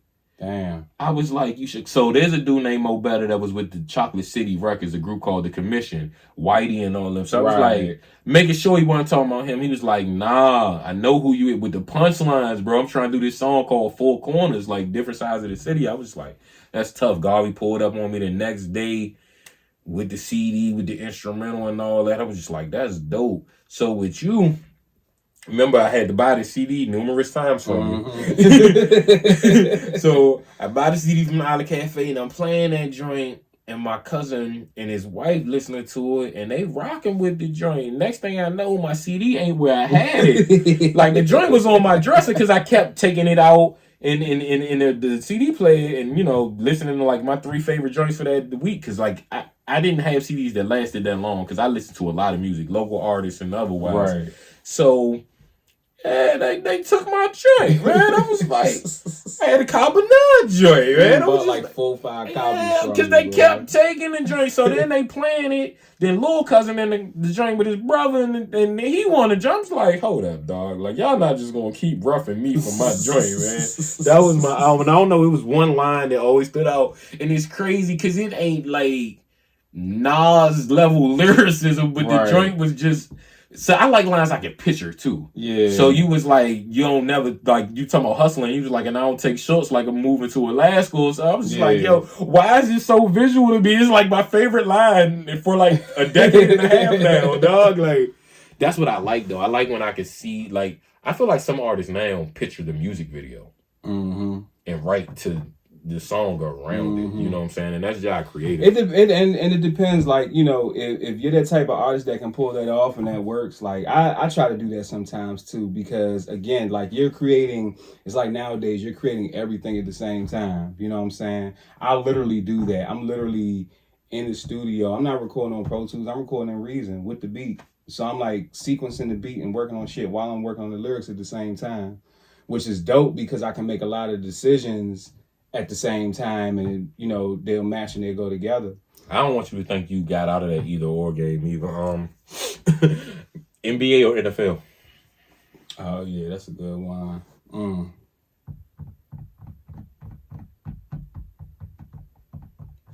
And I need to know why this time. I'm gonna say NBA. The reason why is because my Cowboys ain't doing shit. So when it comes to both sports, I'm just a fan of good play, and I like players. So, you know, with the NBA, you got more players that actually have an opportunity to do something. NFL is positions. NBA starting tomorrow, by the way. It does. It does. And we just, this fucking preseason has looked like the playoffs. And it's going to be a playoffs in like a couple weeks. You know, they got this in-season playoff thing they about. Oh, yeah. I don't know how I'm feeling about that, but we're going to see. You trying to liven it up, be creative. So we're going to see. But the reason it's the NBA for me is I like sports in the order of scoring. It's just more points being scored. So, right. So that means baseball and hockey would have been soccer, like, dead last. Yeah. You know what I'm saying? So football would have been next. So NBA. That's what I'm saying. Like, hockey, like, I couldn't imagine doing all that hooping up and down that ice and you score 1 point. Like, that should need to be worth at least 5. Like, baseball done changed now. I went to a baseball game. That joint was 16-12, bro. Them niggas is hooping out there. These niggas is... He said they was hooping. Playing baseball. I mean, I just use that for that's my metaphor for every sport. Serena was out there hooping like shit with that tennis racket. You hooping. That's funny. I had a line about tennis before I ever even fully understood the sport. Like, I watched it one time when I was a kid, and I just seen the numbers come up, the love and 40. I don't know what none of that shit mean, right? I don't know what none of it mean, but I know it. So I had a line. I was just like, nobody wants me to quit rapping. Well, maybe my shorty does. She said, when you gonna give up this racket? I said, when I'm 40, love. Bars. If you know, you know. Shout out to Serena. It's funny because that's the type of bar that makes sense to anybody. Because you wasn't trying to do too much because you didn't really fully understand the game. If I knew what, my smart ass would have tried to like make it into like, if you really know tennis, you understand this bar. And I mean, I've done that too. You know what I'm saying? Like, so I said in a battle once, it was like a chess type line, And the dude I was battling, his name was Cat, and I said something about I said I'm a bishop, you a rook. So basically, I'm looking diagonal to see if Cat a corner nigga. You know what I'm saying? So I'm just like, it's a lot, but you gotta know the game. You know what I'm saying? So that type stuff sometimes I be wondering, I'm like, is the line really that great if they don't get it?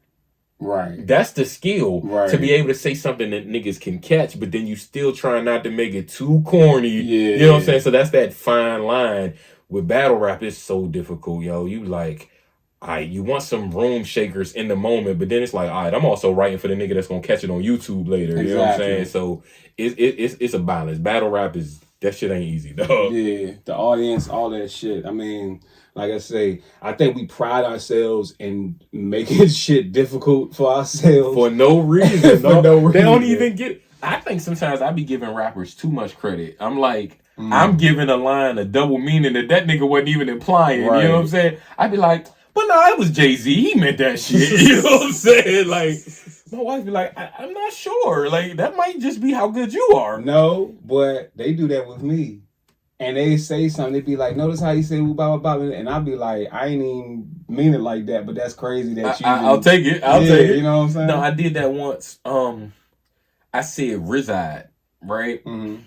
But I was trying to say it like how Snoop be playing with the words and just stutter a little bit. I was saying reside. Infrareds heard it and thought I was saying like where I live at, like reside. And I wasn't. But I'm like, I'm going to take it though. And now, from now on, I'm going to do it on purpose. Right. I didn't do it on purpose then, but I'm going to do it on... So yeah, it'd be like that. Because in that same verse, I said something about cruising the streets. But I wasn't talking about riding the streets. I was talking about a gang of people, a crew in this, you know what I'm saying? So yeah. See? When you be accidentally rapping while you rapping. When you the Jay-Z line, when you play with skills, good luck will happen. Mm-hmm. Or chance favors the prepared mind. Like when you're good at what you do and you study, like you get lucky sometimes, you know what I'm saying? Because I've definitely done that a lot. And I go back and look and I be like, damn. And that's what I be calling Holy Ghost writing. Yeah. I'm like, I ain't write that. That wasn't me. Like I didn't. So on the flip side of that, do you listen to certain, like even if it's Jay-Z, like they should have rhymed this word instead. They should have. Yeah. I give niggas bars all the time. I be like, how he ain't go that way with? I'm like, because they probably wasn't even there, but you listening to it like if I was in the I was like, this nigga just sat here and said he used to pedal. And now he a rapper, so he pedal bars. I'm like, pedal bars? You ain't got a bicycle reference? Like, it ain't a spoke line coming next. Nigga, you talking about rap. Like, it's right there, my nigga. Spoke line. That's crazy. Yeah, it's like, you know what I'm saying? This is... So. Damn, that's crazy. I do this a little bit, though. I see. A little bit. You said you had music. I do. What was you talking about? I got instrumental songs with you. Well, of course I got the beats all day, but I got What's funner for you, rapping or producing? What's funner for me, rapping? Rapping, of course, right? Yeah, of course. Because it's just production is like they love the vibe. Rapping is like, oh shit. So you make the beats for all the songs you do collabs with? When you get on songs with other people to rap, do you produce all of them?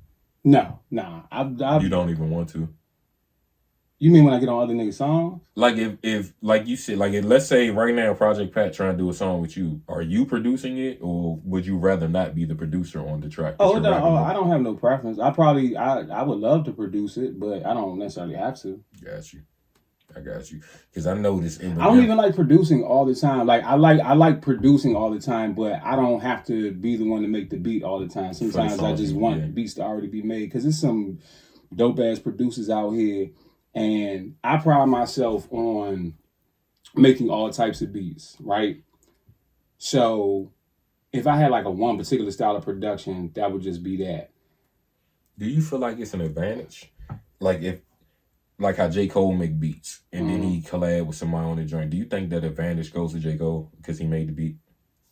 Yeah, it is advantages there because you're more in tune with the beat, and if you really understand, you have a deeper understanding of music. You kind of know what to do with your verse. Like it could be certain intricacies in your cadence.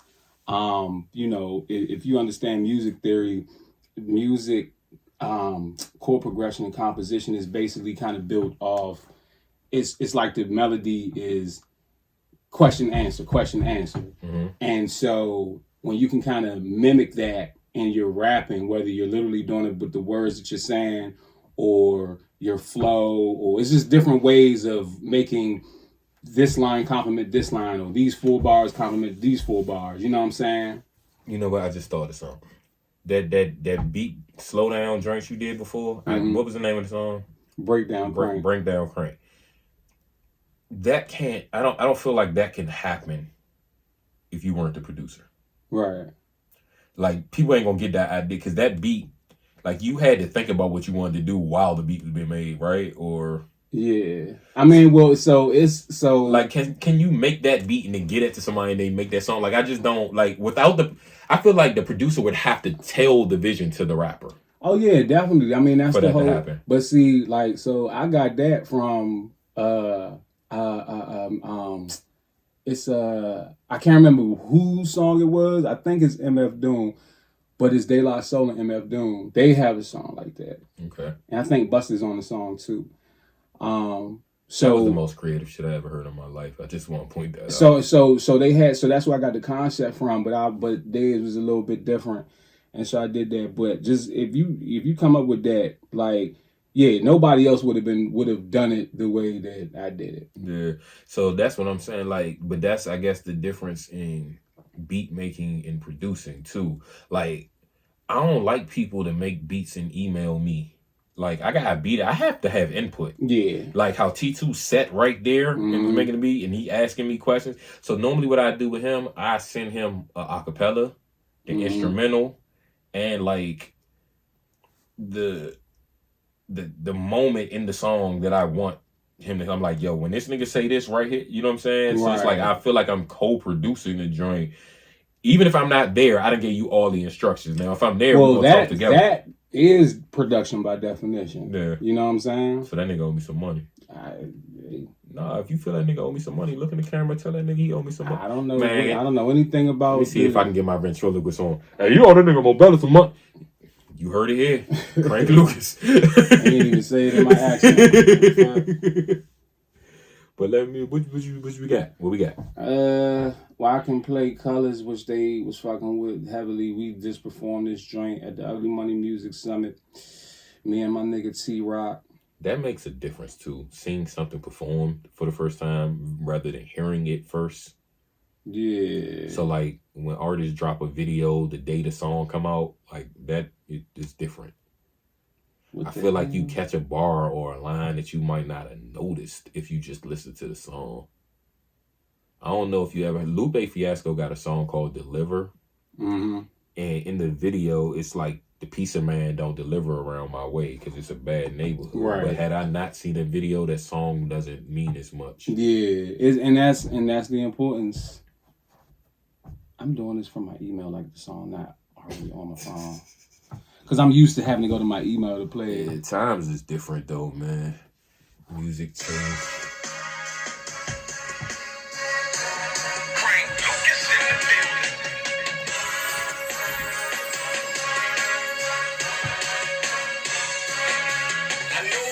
Senorita, her skin color red. She sell pretty pink to get the green. Bring me back the bread. I'm all in her head. I'm a jerk. Love to watch her twerk. Sitting on some great chiller fur while I blow this perk. The enemy ain't always in your plain sight. Cause if you black the drug, they try to kill you with his pipe. I'm never lax, asking God to order steps in life. True to my race, but honestly, most of my fans are light. And white on white, brighter women say I'm idle type. Racing is pimping on a nigga dick like white on rice. She bring her yellow bone friend home to hype the night. My pimpin' legendary like brick houses in Kaya Heights. And man, when I heard this beat, I told Christ, you can start singing blue cause it's a bright day. But when this classic drop, it'll be drop for the ones who don't like me. Wish they can see like no differently, get brighter colors and reach for the sky. But when they reaching for a nigga, usually gonna stick up with a reason to die. Over colors. Hey, pause it real quick. So clearly I get the colors, the iced tea. Like, so it's a few things I want to point out. So remember how we was talking about that deja vu prophecy situation, right? So 2 days ago, sat down with the gospel singer. Mm-hmm. And she told a story about how her father finally approved of rap because he heard Bone Thugs and Harmony do a song with Yolanda Adams. Mm. The song was Order My Steps. It's a remake. I was saying that they stole it, they heard mine, whatever. T-Rock just mentioned Order My Steps in that verse. Mm. Of all the songs you could have played, for all the people, I just posted that clip yesterday. Right. See what I'm saying? How I'd be like, people don't, it happens so often, bro. Yeah. Now, I'm gonna say this. I probably would have never been a fan of Southern music because of how much I like lyricism. I'm just assuming everybody down there can rap. I would have thought Lil Wayne too. But my brother used to listen to all them No Limit joints. Like every CD that Master P had lined up next in that CD cover, he had all them joints. Which made me love like Fiend and all them. Yeah. That nigga just was rapping. Yeah. This is a Southern, and I love them. They got a cheat code because of their accents too. Mm-hmm. Like there's a battle rapper named Geechee Gotti that to me, I think everybody love and don't realize they love him because he sound like Nipsey Hussle because he from out there. Right. That's a cheat code, dog. But yeah, nah, your man just crushed that. Nah, but see, like it's crazy because like when he was my favorite rapper when he was with 3-6, and then it ended up not working out. But And I've been spending my whole life telling people I don't even like 3-6. And I clearly was just lying because that nigga just crushed. This nigga hit me up like, yo, I'm a fan of yours. I love your shit. Like, nigga, I'm a fan of yours. I love your shit. Like, I love to work on the album together. So, and I'm gonna tell you the story That's how we came up with this song.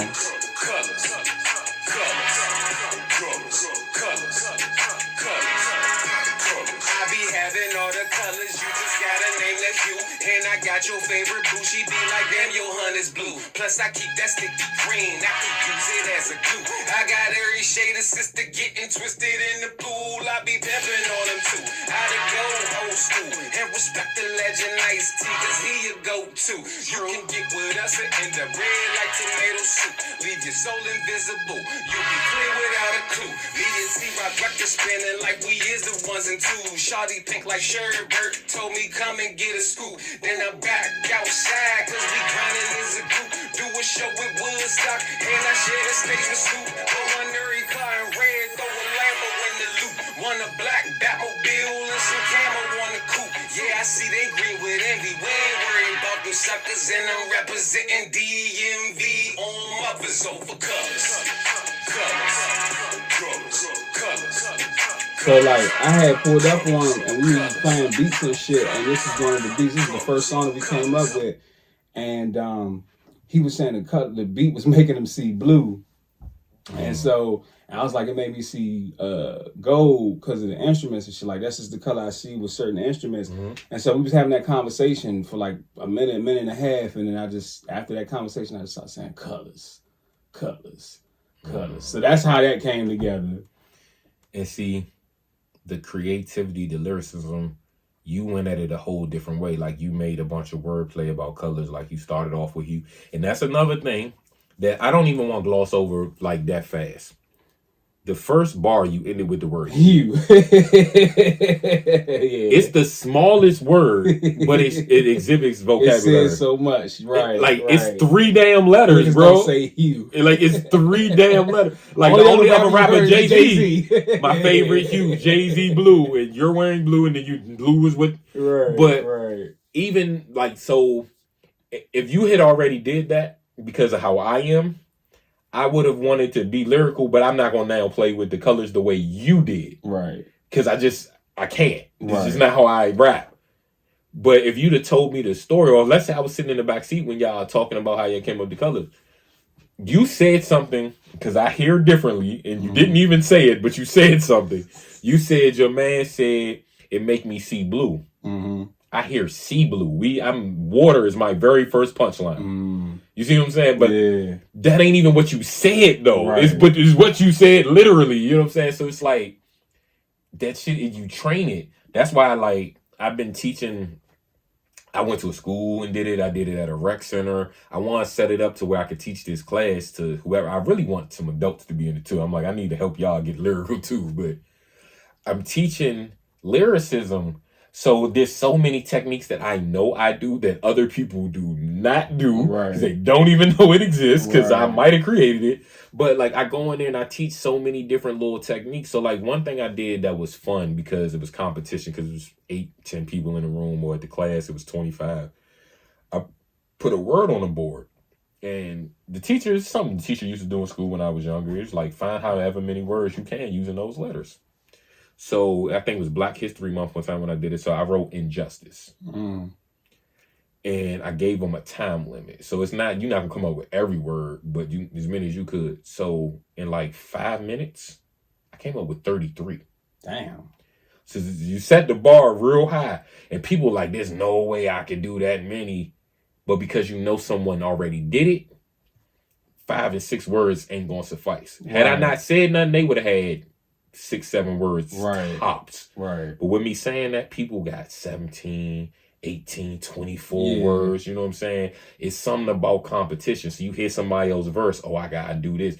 Like, I'm not gonna try to, I can't rap fast, so I'm not about to try to do the speed up personality thing, but I got these punchlines and this ain't what you do, so I'm gonna do me. You know what I'm saying? That's what I love about music. Like, you can be competitive and still be different. Like, it's the same topic, it's a collab, but we come in at a whole nother approach. You know what I'm saying? And I like them both for what I like them for. You know what I'm saying? So that's what I love so much about music and creating and being in the studio with the person.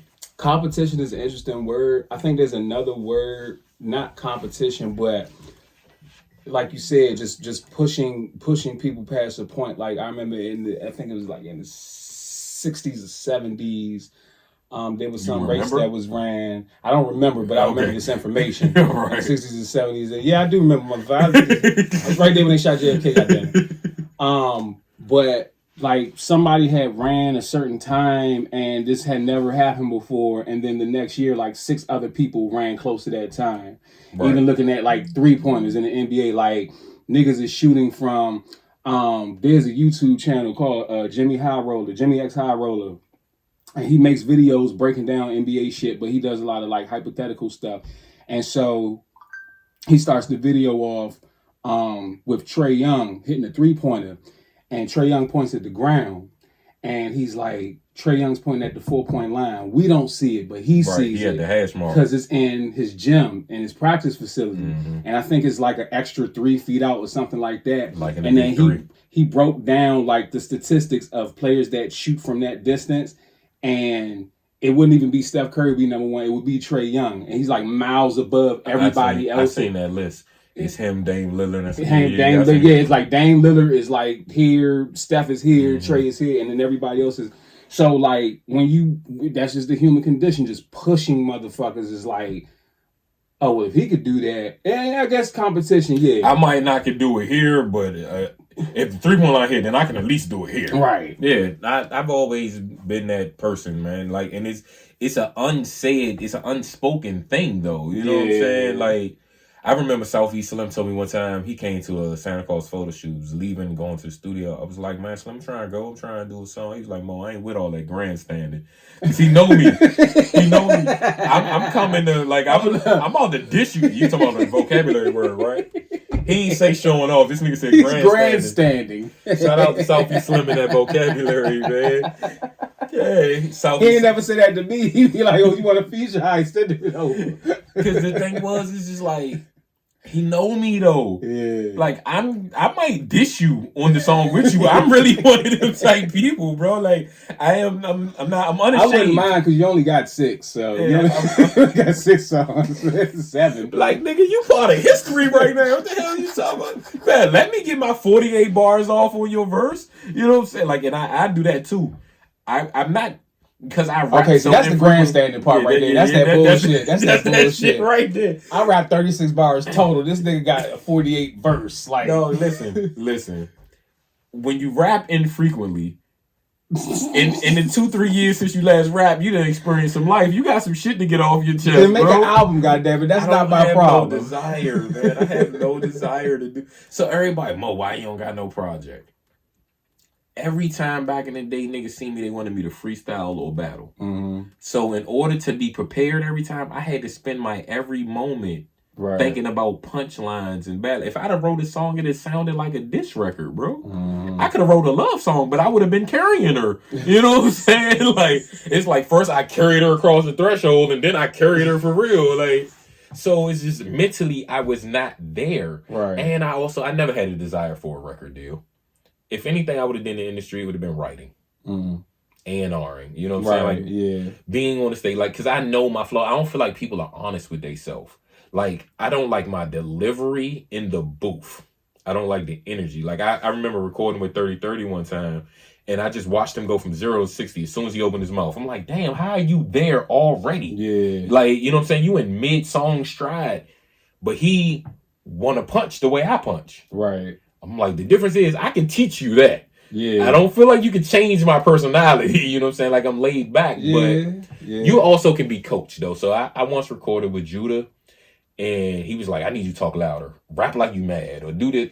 Like, the end result of the song, I was like, some niggas is just naturally good at what they good at. You know what I'm saying? But you got to get to that point, though. Like, you think 30 came out? I do. I honestly do. From the beginning? I feel like that nigga was born talking the way he was like that. I really do, bro. Okay, fine. It's his personality, dog. Like, it is. But every time it's funny. But the same way I worked at the punchlines. But that's what I'm saying. But even with 30, like 30...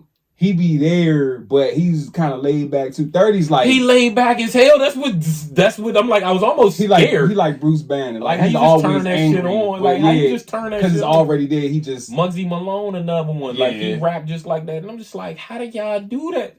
But again, if you hang out, but that's what we need to not have so much pride where we're not afraid to ask a nigga to show us, teach us, to help us with that. Like we can all improve. So what I was telling T2, one of the great thing is, why we can be better than the artists before us is because we got them to study. Right. They didn't have that. You know what I'm saying? So the niggas that come out to us can be even better than us. You know what I'm saying? So that's how it's supposed to evolve. It's what you put into it. You know what I'm saying? So like Kobe could, I said this with someone else too, is like everybody was trying to be Mike. The fact that he actually accomplished it shows you how great that motherfucker is. You know what I'm saying? Right. So you trying to be this nigga trying to rap like Jay-Z. That's what bad thing? Like niggas arguably the greatest. You know what I'm saying? So I think with the Jay-Z thing, a lot of it was the copycat thing. I think with Kobe, you're right, because this motherfucker he was just obsessed with the game in a way that you don't even. This is going to sound crazy, you but think is the best. Yeah, and this is going to sound crazy, and this even speaks to how great Michael was. Michael wasn't even as obsessed with the game as Kobe was. No, and that's crazy because Mike was obsessed. Nah, Kobe. I get it. I completely. I've told my wife that I'm just like, like I know you ain't no basketball historian really about. I'm like, this nigga Kobe is crazy, yo. Like, you can't be that good and be normal. And anything you can't be that good and be normal. I was saying, like, Bobby Fischer, crazy, weird, but I'm like, look how good he is. Like, you cannot be normal and be that good. Like, the weirdo, think out the box. Like, that be the person you calling a nerd be the $200,000 tech career person later on in life. Like, you cannot be great and be normal, young. It's not possible. So, anybody that called you weird, called you a nerd. I mean, that's the definition of not being normal. Yeah, just say thank you. Normal people make normal money and do normal things. And that's the definition of insanity. You sitting there thinking you can be normal and be like everybody else, but not have the same money as everybody else. Make it make sense. Right. You know, I'm sitting there looking at this shirt on the camera, right? I wanted to talk about this too, about how creative something is. Like, I've seen people sell merch and it's their face and just I don't mind promoting my folks, but it's like some things just don't make sense to me. So this shirt just simply says modest, right? Right. I met this rapper when he was 17. Me and DJ Heat spoke at like a music program during the summer. And I was going to support it because it was a kid regardless. But the shirt just being a word was like such the smart. It's his rap name.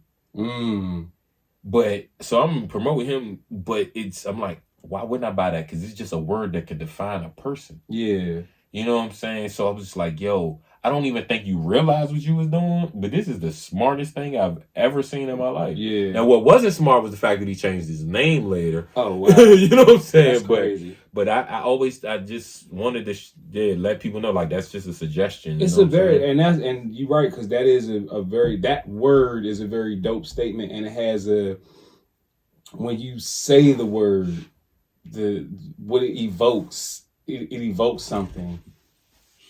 That's like number 2, 3. All right, go ahead. The vocabulary, yeah. Look, my brother said, listen, subsequently, because I was punished, the eloquent vocabularies that happened substantially as a result. What's your man name from Living Color? Man, I can't remember. I forget his name. He had a crazy name too, David Wayne's. I can't remember nobody's name. The hemorrhoid except for Fire Marshal Bill. Yeah. I can't remember nobody else. But it's funny how everybody laugh and make jokes with T.I. But I'm just like, yo, niggas putting them words together. Y'all are playing. He ain't using them wrong. I can see we laughing him out because he's using them wrong. Now, sometimes they might not be necessary. You know what I'm saying? I think it's the sometimes unnecessary, and then also he just started doing it one day. Right, like he wasn't always doing it either. Yeah. I had all right, funny T.I. story. So, T.I. He got Trap Music Museum, and right next door to it is Trap City Cafe. So whenever he does an event, stand up, his son King did for his birthday. They did I think it's called Wild Fest, big concert series. So Trap City Cafe is where we always go for the after party and shit.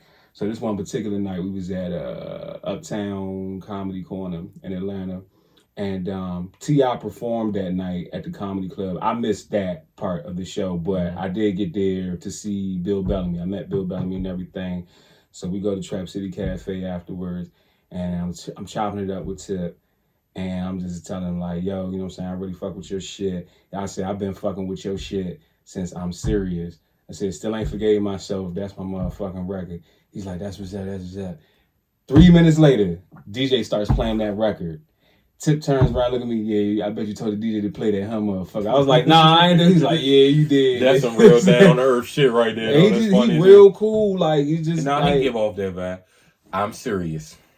To defeat me, you gonna need a line. No, he said to defeat me, you gonna need a song by God featuring Jesus or Jay-Z. Mm-hmm. That's what he said on I'm Serious. Mm-hmm.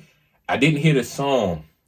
I read that in like the source of the Double XL. They quoted the line. Yeah. I was like, yo, that's some arrogant shit. But so I was arguing with the security guard at work how much I love arrogance. She was like, I hate arrogance. I said, but what you don't realize that comes with arrogance is practice. Because a nigga that's arrogant don't want to be wrong. So they're going to do everything they can to be the best at whatever they are. Tom Brady, arrogant. That nigga's arguably the best at what he does. Right. Niggas, they put in that, like, I don't want to hear that I'm wrong, or I know that if I'm wrong, I got to take all the flack. Like, Deion Sanders got to take that when they lose. You know what I'm saying? Because how he is. But niggas like that are usually the absolute best at what they do. Mm-hmm. So I'm like, that's just a silver lining with arrogance. I know you don't gotta be arrogant. You don't gotta rub shit in people's face and the ego. But that's just one thing that comes. Kobe walked like a ball player. Remember that dunk contest? You looking up Moesha in the crowd and all that. Like, nigga, but you going out there and you doing your thing. You know what I'm saying? So, like, that's what comes with arrogance. But with T.I., the museum named after the trap music, I bought trap music as many times as I put your CD. Because that joint kept getting stole. Somebody asked me to buy it for their birthday. I bought it and we planned it in the car. I'm just like, hey, this joint that. Yeah. We turned around, went right back and got me one. That joint got stole. Yeah, I definitely own trap music about 4-5 times, man. That and This Too of All Eyes on Me. Because everybody always steal This Too. This Too got all the songs on it. Yeah. It got what's the Death video joint?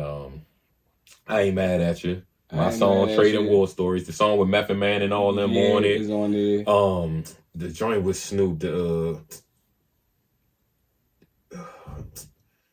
damn, you know when I call you something, you know I'm lying, don't you? Even the weakest song on there isn't really a weak song, but the Rick James sample. Yeah, I hate that thing. That What's Your Phone Number joint? I love that joint. I hate that shit out that song, I know, bro. I know why you hate that it, shit annoying, right. That I know, motherfucker- but I've heard it enough. I know the lyrics. Yeah, I but this hate shit, that but damn it's song. but it's a And it's still the a last tough-ass song joint. too, Yeah, yo. yeah, Like, yeah. you gonna end this great ass double disc joint with this shit? The Hearts and Men on that album. Hearts and Men, yeah, nah, that's my shit. That's the other joint. Like niggas used to play that joint when they folks died. Not I'm mad at you, but it's Life Goes On. Life Goes On. How many niggas fell victim to the streets? Rest in peace, young niggas that have it for a G. Be a lie if I told you that I never thought of death. My niggas, we the last one. Yeah.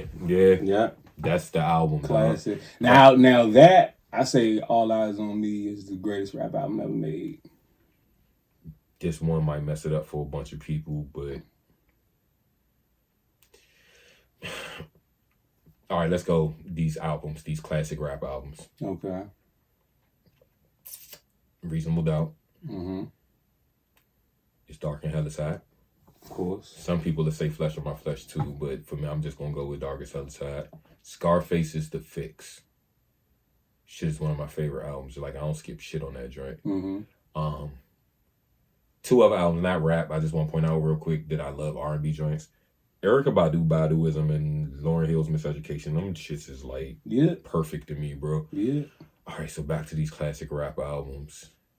So I'm not I like Nas, but I don't love him how everybody else. But I know what Illmatic was. Like I'm not gonna I feel like I have to say Illmatic. I like Ready to Die, but I don't like it as much as I like Life After Death. I think Life After Death is much better than, I feel much better.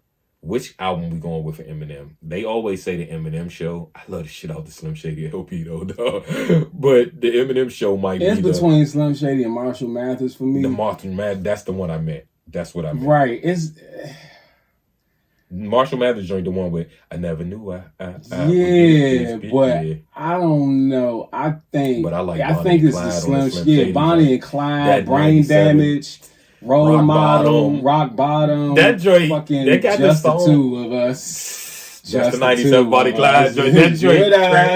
Hey, I'm like, this nigga is different, bro. Yeah. Storytelling in four bar trade-offs, I think, are missing in rap. Like, we need more of them. We need more.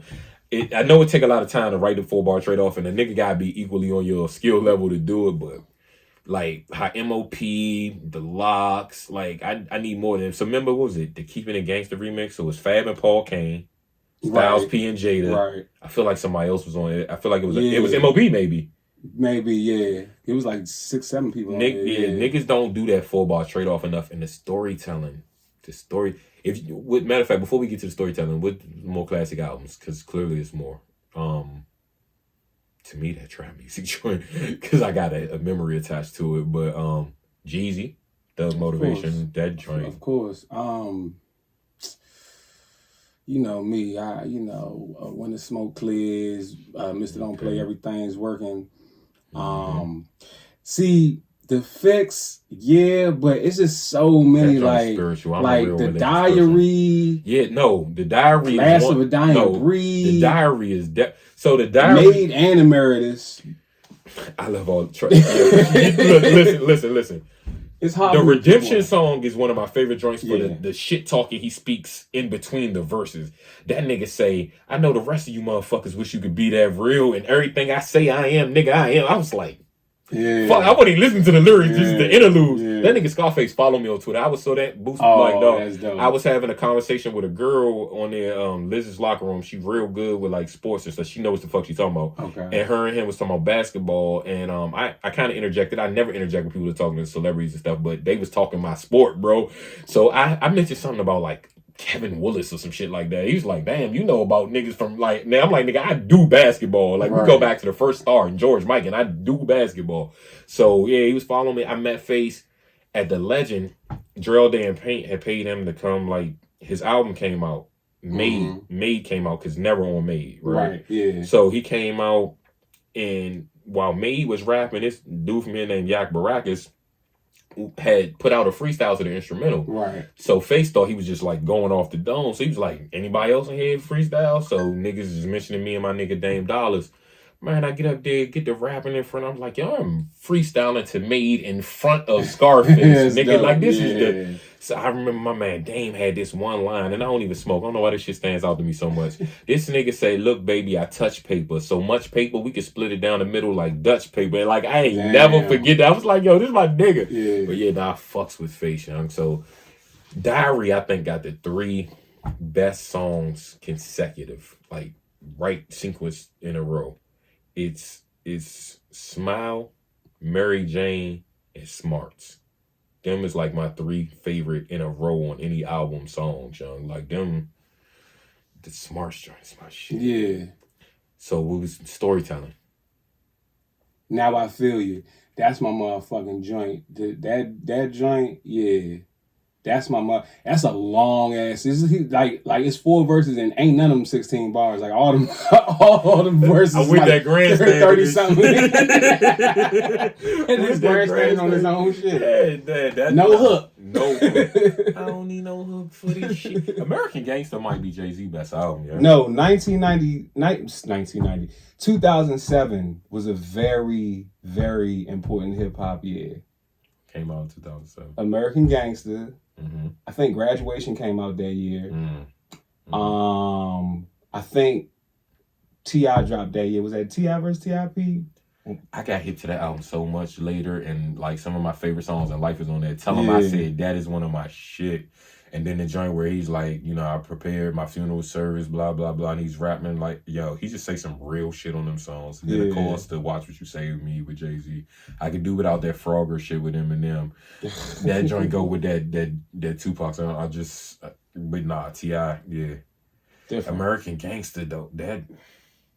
It just made, especially like looking back on it now. Yeah, especially when you look back on it now, like even though you knew it back then, but looking back on it now, I'm older now. It just aged so much even better. Jay-Z's music. So this is why I don't like when people compare, and I'm gonna get back to the storytelling, but this is why I don't like when people compare Reasonable Doubt to Illmatic.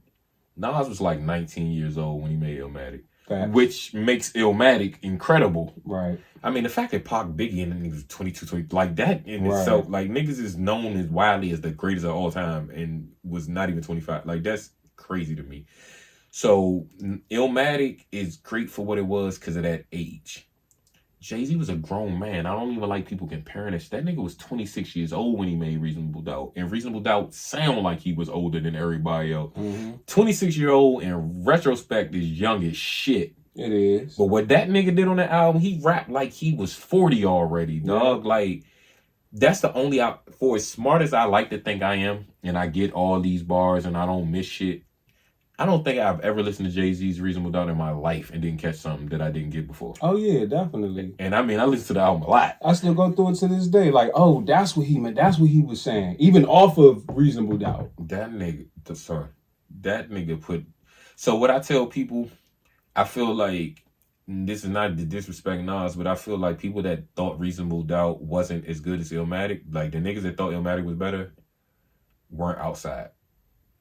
I feel like Reasonable Doubt is a soundtrack to that life. Yeah. If you was outside about that, like, you know what I'm saying? Like, Illmatic is what the production... I love the production on Illmatic. It's some, like, I like melodic sounds. So shit like Memory Lane and all that I love. Right. But the Evils... Yo, that beat, that sample, the lyrics, the beat saying, like, it takes you there. Even if Jehovah Witness, man, he'll never testify. Right. Like, what? Right. Like, what, bro? Jay, yeah. I think that was my favorite song on there. Easily. Mm-hmm. Easily, dog. I know other people will argue some other songs, and I get it, but but it was a point in time, minus 2 tracks that I thought Volume 1 was Jay's best album. Because you got Lucky Me, The Rap Game. And that had to grow on me. Where That I'm album From. had to grow on me, but yeah, Lucky Me, Rap Game, Crack Game, Where I'm From, You Friend Must of Love Foe Me, too. Friend of, yeah. You Must Love Me, that's my motherfucking... That's an album, dog. I could do without that joint with Diddy and Lil Kim and his one Right. other That's joint. the and was the, I always like the joints with Foxy, so please don't mention it. You see how you did that to me earlier? Foxy Brown, my favorite female rapper, dog. Foxy Brown. Oh, we ain't do producers. On what? For what? Just listing producers. Okay, so I'm gonna give you the same one because I'm curious about this that I gave you to. I'm gonna ask you some other ones, but I'm curious about this one. Just Blaze and Kanye West. Blaze. He picked Kanye, and I actually go with Kanye because of the soul samples. Like, I love the joints, but we also both agreed that Just Blaze probably I don't know. We feel like Blaze might be the better producer, but Kanye was just sampling them joints, man. Like, Alchemist, Ninth Wonder. Ow. I do that. Tim or Swiss. Timberland. Swiss, I love Swiss. Swiss has some he got some lemons. He got some. Swiss is like, I love Swiss. It's just my honest opinion. I love Swiss. Swiss has made some legendary beats. Swiss has also made some beats, and I'm like, what the fuck? Like, I don't, you know what I mean? Yeah, I feel. All right, so we can go Cash Money and No Limit. So, Beats by the Pound or Manny Fresh? I mean, all of them couldn't be just quick answers, bro. We gotta, you know what I'm saying? I mean, Beats by the Pound was a whole crew. I know. But I mean, I just thought of what came to mind when I think of the label, so I kind of had to do it that way. I think just from just me being a musician, man, I gotta go with Manny. Beats by the Pound for me, but okay. Because what was I had nobody to compare to. Drake. See, right, right, but I don't want to say Jermaine Dupri, and I don't say Diddy because Diddy. That production is a different type of, you know what I'm saying? I'm trying to think of somebody to compare with Arsonists and, you know what I'm saying, the Heat Makers, but I can't even think of nobody. Oh yeah, that's kind of hard. Yeah, you know what I'm saying? So some of you knew Drake, like, what? like what? You know what I'm saying? So like, that's why there was no verses with him. It ain't no verses with him. So back to the storytelling. Me, your favorite stories in hip hop. Project Pat got so many to choose from. What was I just listening to? I was just listening to 90 Days. M got so many to choose from. It's crazy. The storytellers have so many stories to choose from. That 97 Bonnie and Clyde joint. That 97 Bonnie and Clyde. Stan is ridiculous. It kind of is a story. The video does it more. Yeah. It kind of is a story, and it's kind of not a story. But I Gave You Power, which is like, I love the beat. I love everything about that song. The name of it is just says so much. Brenda's Got a Baby. Oh yeah, of course. I Got a Story to Tell. I Got a Story to Tell. I don't put Meet the Parents up there as high with these stories. It's not. It's not. It's a good message, but it's not Jay like... to be as good as he is. Like, he don't have that story joint. Like, he really don't. And I never understood. Joe Budden got a joint called Three Sides to a Story. I don't know if you ever heard it. It's real serious. Like, it was Boy Meets Girl, Face Joint. Boy meets girl. Yes. And falls in love. Yes. Nas got quite a few. Plethora. These niggas just gonna keep with the. All right, so hold on, cause niggas be saying plethora. Nah, niggas don't be saying plethora. They don't, bro. They don't. So you know, the first time I ever heard the word Sister Act 2. Okay. My dear Amal, you know the one that the one that ain't want to say, you ain't gonna repel no lines with that voice. I be Shaka Zulu. Your man went kirked out. Oh, happy day. He the one that said, I'm sure there'll be a plethora of other opportunities. That was the first time I ever heard the word. That's why I love that joint in The Killer of the Bee. Like, that's my movie, dog. Like, I love little smart ass people. So, Great Debaters, one of them movies. Yeah, I like that movie. A Killer in the Bee. You seen Finding Forrester? Mm-mm. Dope movie. I gotta watch that. Sean Connery was like this great author, and this black kid that was real good at basketball kind of like bumped into his life, and he ended up helping the kid with writing because the boy was writing his journal. He went to this white man school. I saw some of it. I didn't see the full Your movie. man in it. Busta Rhymes in the joint. It's his brother. Yeah. Finding Forrester, a dope movie. So like Goodwill Hunting, all them types of movies. But more so the ones with the young black kids, because you don't expect that. And they just be like, oh, you thought I was just a hooper, or you thought I was, I'm from here. I love doing that, you know. Like I went to the Capitol Hill one time. They had an event called Black Men and Boys on the Hill. I went with Jordans on, black t-shirt, black jeans. I'm with Tony Lewis Jr., Silas Grant, all them is dressed up in suits. I like to look like I don't belong, but then it's like, all right, wait till I start talking to y'all. Nigga. Oh, nigga, I know some shit. You know what I'm saying? Like, that, I don't know why. Like, I love proving people wrong. Like, I ain't go to college because of the reason I wanted to go was so damn wrong, bro. I just wanted to go prove people wrong. Niggas was like, all right, you can't get straight A's in college like you did in school. Somebody ever did it before in history? Right. What you mean I can't do it? It ain't that sweet. I don't give a damn, bro. I'm like, I'm not about to just spend all this money just to prove another nigga wrong. You know what I'm saying? I ended up in the government 20 years anyway. You know what I'm saying? Right. Saved me some couple $100,000. Right. But with stories. So what? All right. I don't know. This ain't really a story. Well, I guess it is. Painting a picture. Nas Project Window. The joint with Ron Isley on the hook. That's on the album niggas don't like though. That's on the Nostradamus joint, and I think that joint got some hits on it. It's some nice songs on that There's album. Some joints dog. on there. Ain't is Nas just like on there? No, hell no. That's on. That's on like I Am or something. That's right. Older. So for me, it's Illmatic. It was written Stillmatic. It might be on this written actually. KD3 is my shit. You know, I haven't heard none of these last. Oh, nigga. The last few Nas albums I never even listened to. Nigga, Magic. Magic. You can tell when somebody ain't on a record deal and they can release when they want. This nigga done caught up and surpassed Jay-Z. Jay talking some 4 albums in 10 years. Nigga, you had 4 albums in 10 years. Nigga, I can divide.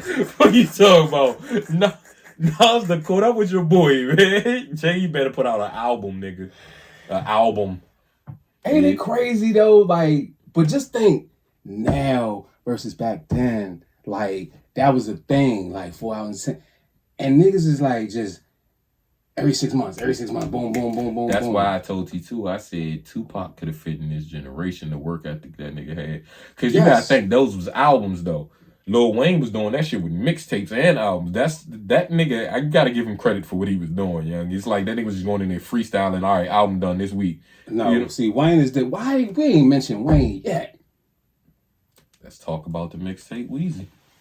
Is he the GOAT of the mixtape?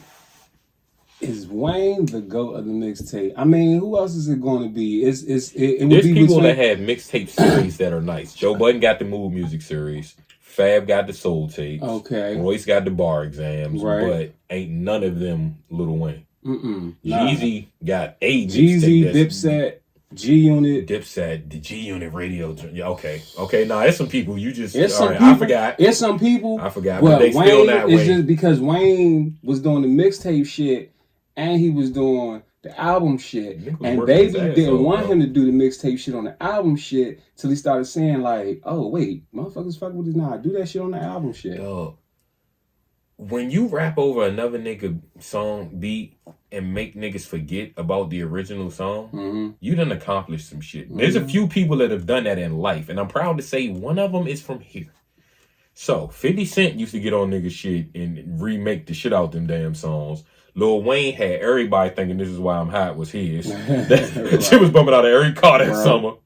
Shy Glizzy, when he did Cut It.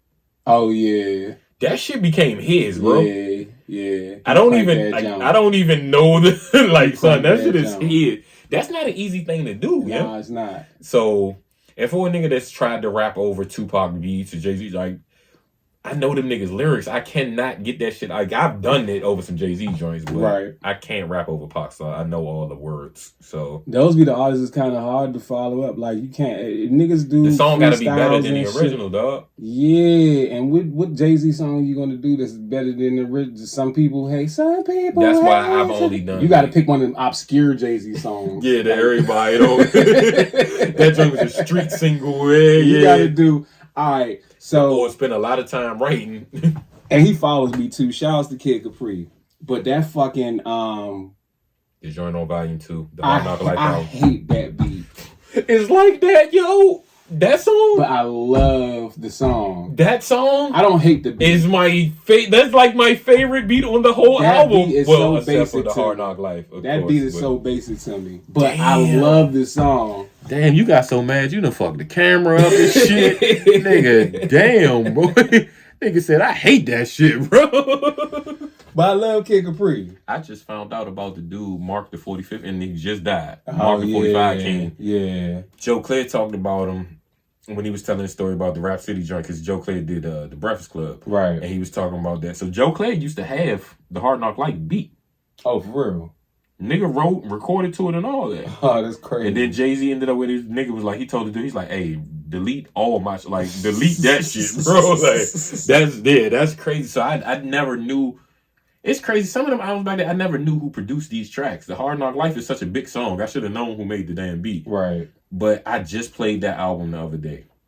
Get that the Paper Chase joint with Foxy Brown. That's my favorite Timberland beat. What? Get that paper. That's my favorite Oh, Timberland now beat. you wanted to diss the Foxy Brown song on Volume 1, but you What? fucking with. As soon as I got ready to say the two songs I could take off, I said the Lil Kim Diddy joint. Then you paused and I was just like, you nigga better not say that Foxy Brown joint because that's my shit. Oh, What's on Volume 1? I think is Sunshine. It's Sunshine. Is that's the. I forgot the song on. Oh, I know what girls Reasonable like. Doubt. I was trying to think of which song you was talking about when you Yeah, said Diddy and Kim. So I hate know that. what girls I hate like. that dumbass And then song. what's the Foxy joint on Volume 1? On Volume 1, I think it's Sunshine. I can't. She is on wait that song, for the huh? day. Okay. Volume on Reasonable Doubt, they got another song, but it ain't Sunshine. It's a Ain't no nigga, and then yeah. So No, I Volume wasn't 2, listening to that, Volume no. 2 is Paper Chase. Yeah, That's my shit. yeah. Stay down this bitch till December. Nah, like May down this This bitch. bitch. Yeah, nah. But the joint with DMX, Go Hard. The joint On Volume 2 on Two. Hard Knock Life. that's which one is that? Money, Cash, Hoes. Oh, Money, Cash, Hoes. Yeah, I fuck with Volume 2. Volume 2 is the one that gave him the sales. That's and propelled him. what kind of like broke him into a different But stratosphere. that shout out to the Mark the 45 King though, young. So yeah, now Hard Knock Life is that changed A life. week ago. Yes. Yeah. Every time was short because the crap game rep like Yeah. nah, they don't miss. Yeah. Them niggas don't miss. Then coming to age 2 with Bleak. Coming to both man, it was so smart how they put that together. Like Clearly Jay wrote the whole we thing. need, of course, definitely the first one. Did he write the whole second one too?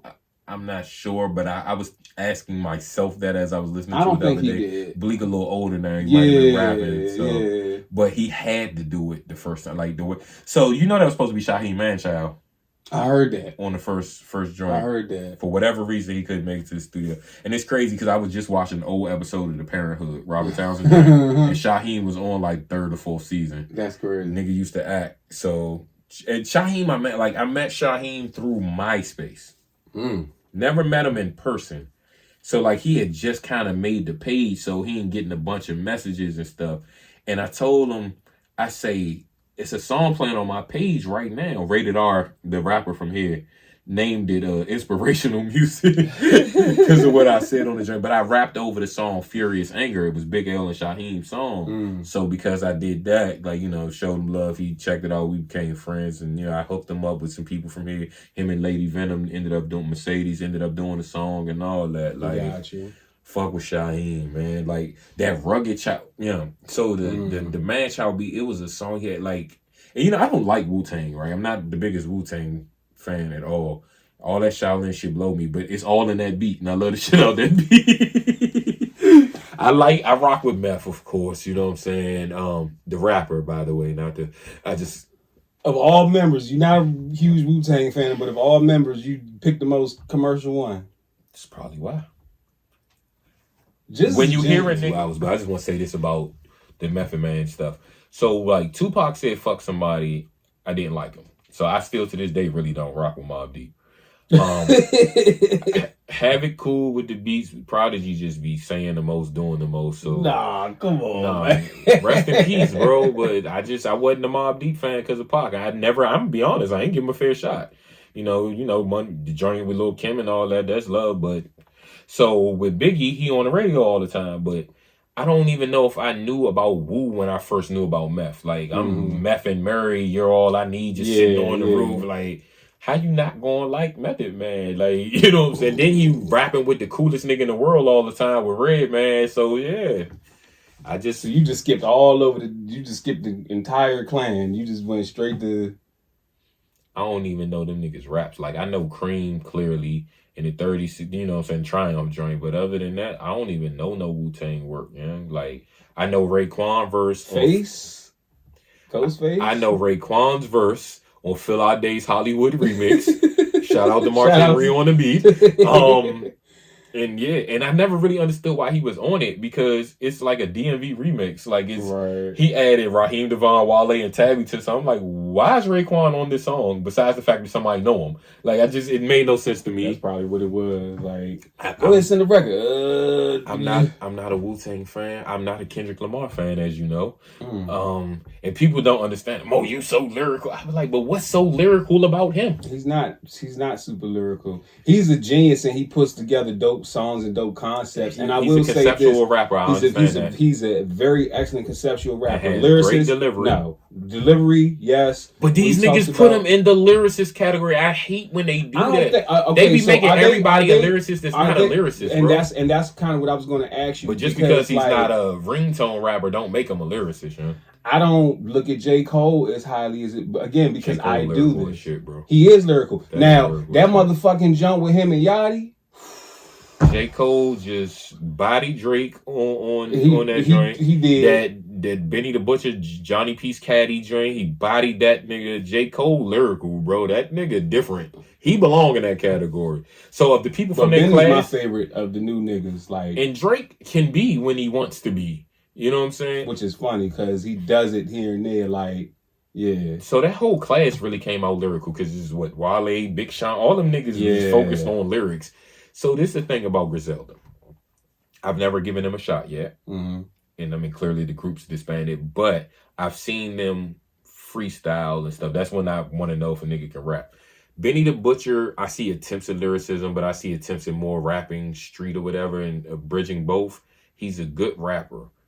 The one with the messed up jaw, that nigga can rapidy rap, dog. Like he one of them. Like I seen that nigga do. Like if I want to see if some nigga can rap, I check out like Funk Flex, Bars on 995, LA Leakers, all of them. So that nigga can rap, right? But I never really gave him a shot. The way I'm looking at it, and this is without me hearing them, I feel like they're a more street version of Slaughterhouse. Okay. I feel like they're probably lyrical niggas, but more street. Like I don't know if I'm right or wrong because I haven't listened. Yeah, I mean, like lyrical. They're not like super duper lyrical, like barsity bar, but like. But on songs, you always don't have the opportunity either. Well, but when you listen to so like what you hear Conway do in his freestyles, that's kind of like where he's at. That's kind of what he does in his music. Okay. Benny is not going to give you these out of the world ass metaphors and punchlines. He will give you some shit like a real life quote. It's real life quotes, but he just it's so like stamped when he says it, like almost on some face type shit. Like like when Face says something, that's law. You know what I'm saying? Benny kind of give you that kind of vibe with it. Wes is just like the cool swag nigga. But see, this is the thing. They was never a group any fucking way. It was a collective. I get it. You know what I'm saying? Like Griselda, that's the clothing line. I think I just take that word lyricist personal, dog. Like Jordan. That joint means something to me, dog. Like everybody ain't that. I know the effort that I put into it. You know, I don't be wanting to hear that word attached to everybody. I'm like, yo, that's a good rapper. Right. They're doing more than what this other person is doing, but that don't make them this. Like, when I hear lyricists, this is where I got Jay-Z and M at. So I'm not about to put everybody over there with them, though. Exactly. They don't all belong there. Like, to me, like, niggas I've heard people call Scarface a lyricist, and I'm like, by definition of what I consider a lyricist, he's not that. He's not, nah. But he a hell of a rapper. You know what I'm saying? But that's why I said it's a line. So when people be saying lyrics, I'll be like, yo, what's y'all definition of that? Scarface probably has is a 10 in every other category except lyricism. Like, he checks off all the other boxes. And again, it's not even that he's trying. So that's the thing. So I seen a post about Tupac, and somebody was like, quote his most quotable lines, lyrical lines, or whatever. They were saying like wordplay joints. So people was quoting lines from Dear Mama, but them songs ain't lyric.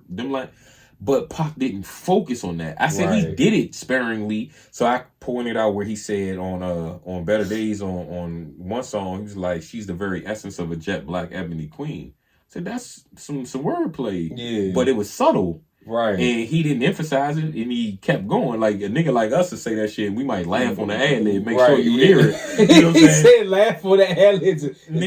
That's what the laugh is? Yeah, nigga might take the beat out or something on that joint. Hey, that's subconscious. I never thought about that. Like, that's definitely like, just in case we do that shit in case they miss. Yeah, we do that shit all the time. The laugh is definitely you think it's subconscious. That shit ain't subconscious.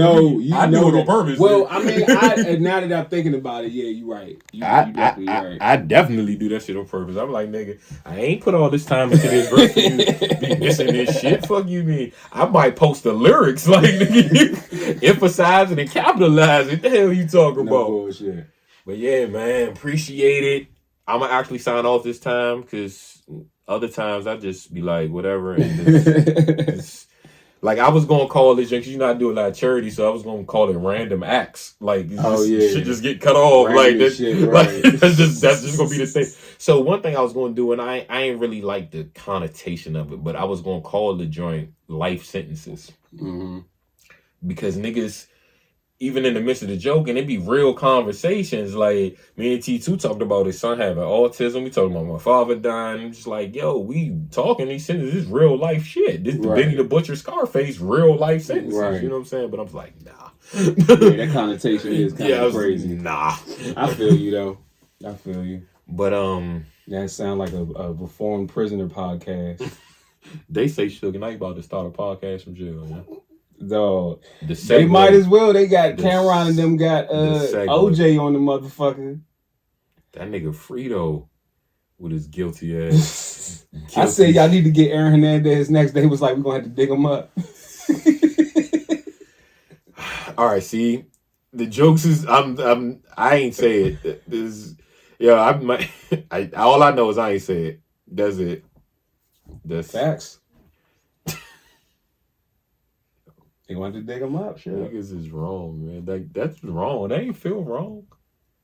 No, because they had Antonio Brown and O.J. Simpson, and it's Mason Candace, so they calling each other killer and murder. And then you got O.J. I said y'all gonna have to get Aaron Hernandez next, and they replied and said we gonna have to dig him up. I didn't say that. It is what it is. Said that on their Instagram. I just made the suggestion. So this famous ass nigga's getting responses from industry artists and shit. It must be nice, you know? It must be nice. You had the blue check before the blue checks was just a regular thing? Yeah. Yeah. Did you feel accomplished when you first got that joint? Don't lie. Man. I felt accomplished. Well, so what happened was Instagram told me like what to do. They was like put in your bio like different stuff that you had press on or whatever, mm-hmm. You know what I mean? And then, you'll be more likely to be verified. And I think like the day before or the day after I got verified is when Joyner had dropped the Will Smith song. So all of this happened at the same time during COVID, mind you. You see how he came back to that thing that I wasn't even. That is muted. It's muted. I'm sorry. It just is muted. One thing I did want to ask you about, because we sitting there talking about smart niggas and vocabulary and all that. Like, you had a podcast episode with Loaded Lux, man. Like, you think about that niggas rapping, man. I think he's phenomenal. That nigga's different, dog. Yeah. I think he has one of the top 5 Funk Flex freestyles. Top 5.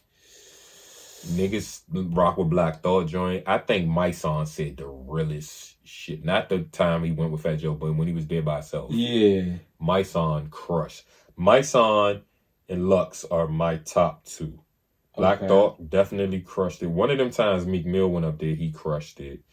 Couple of battle rappers went up there. Arsenal, Mook, P.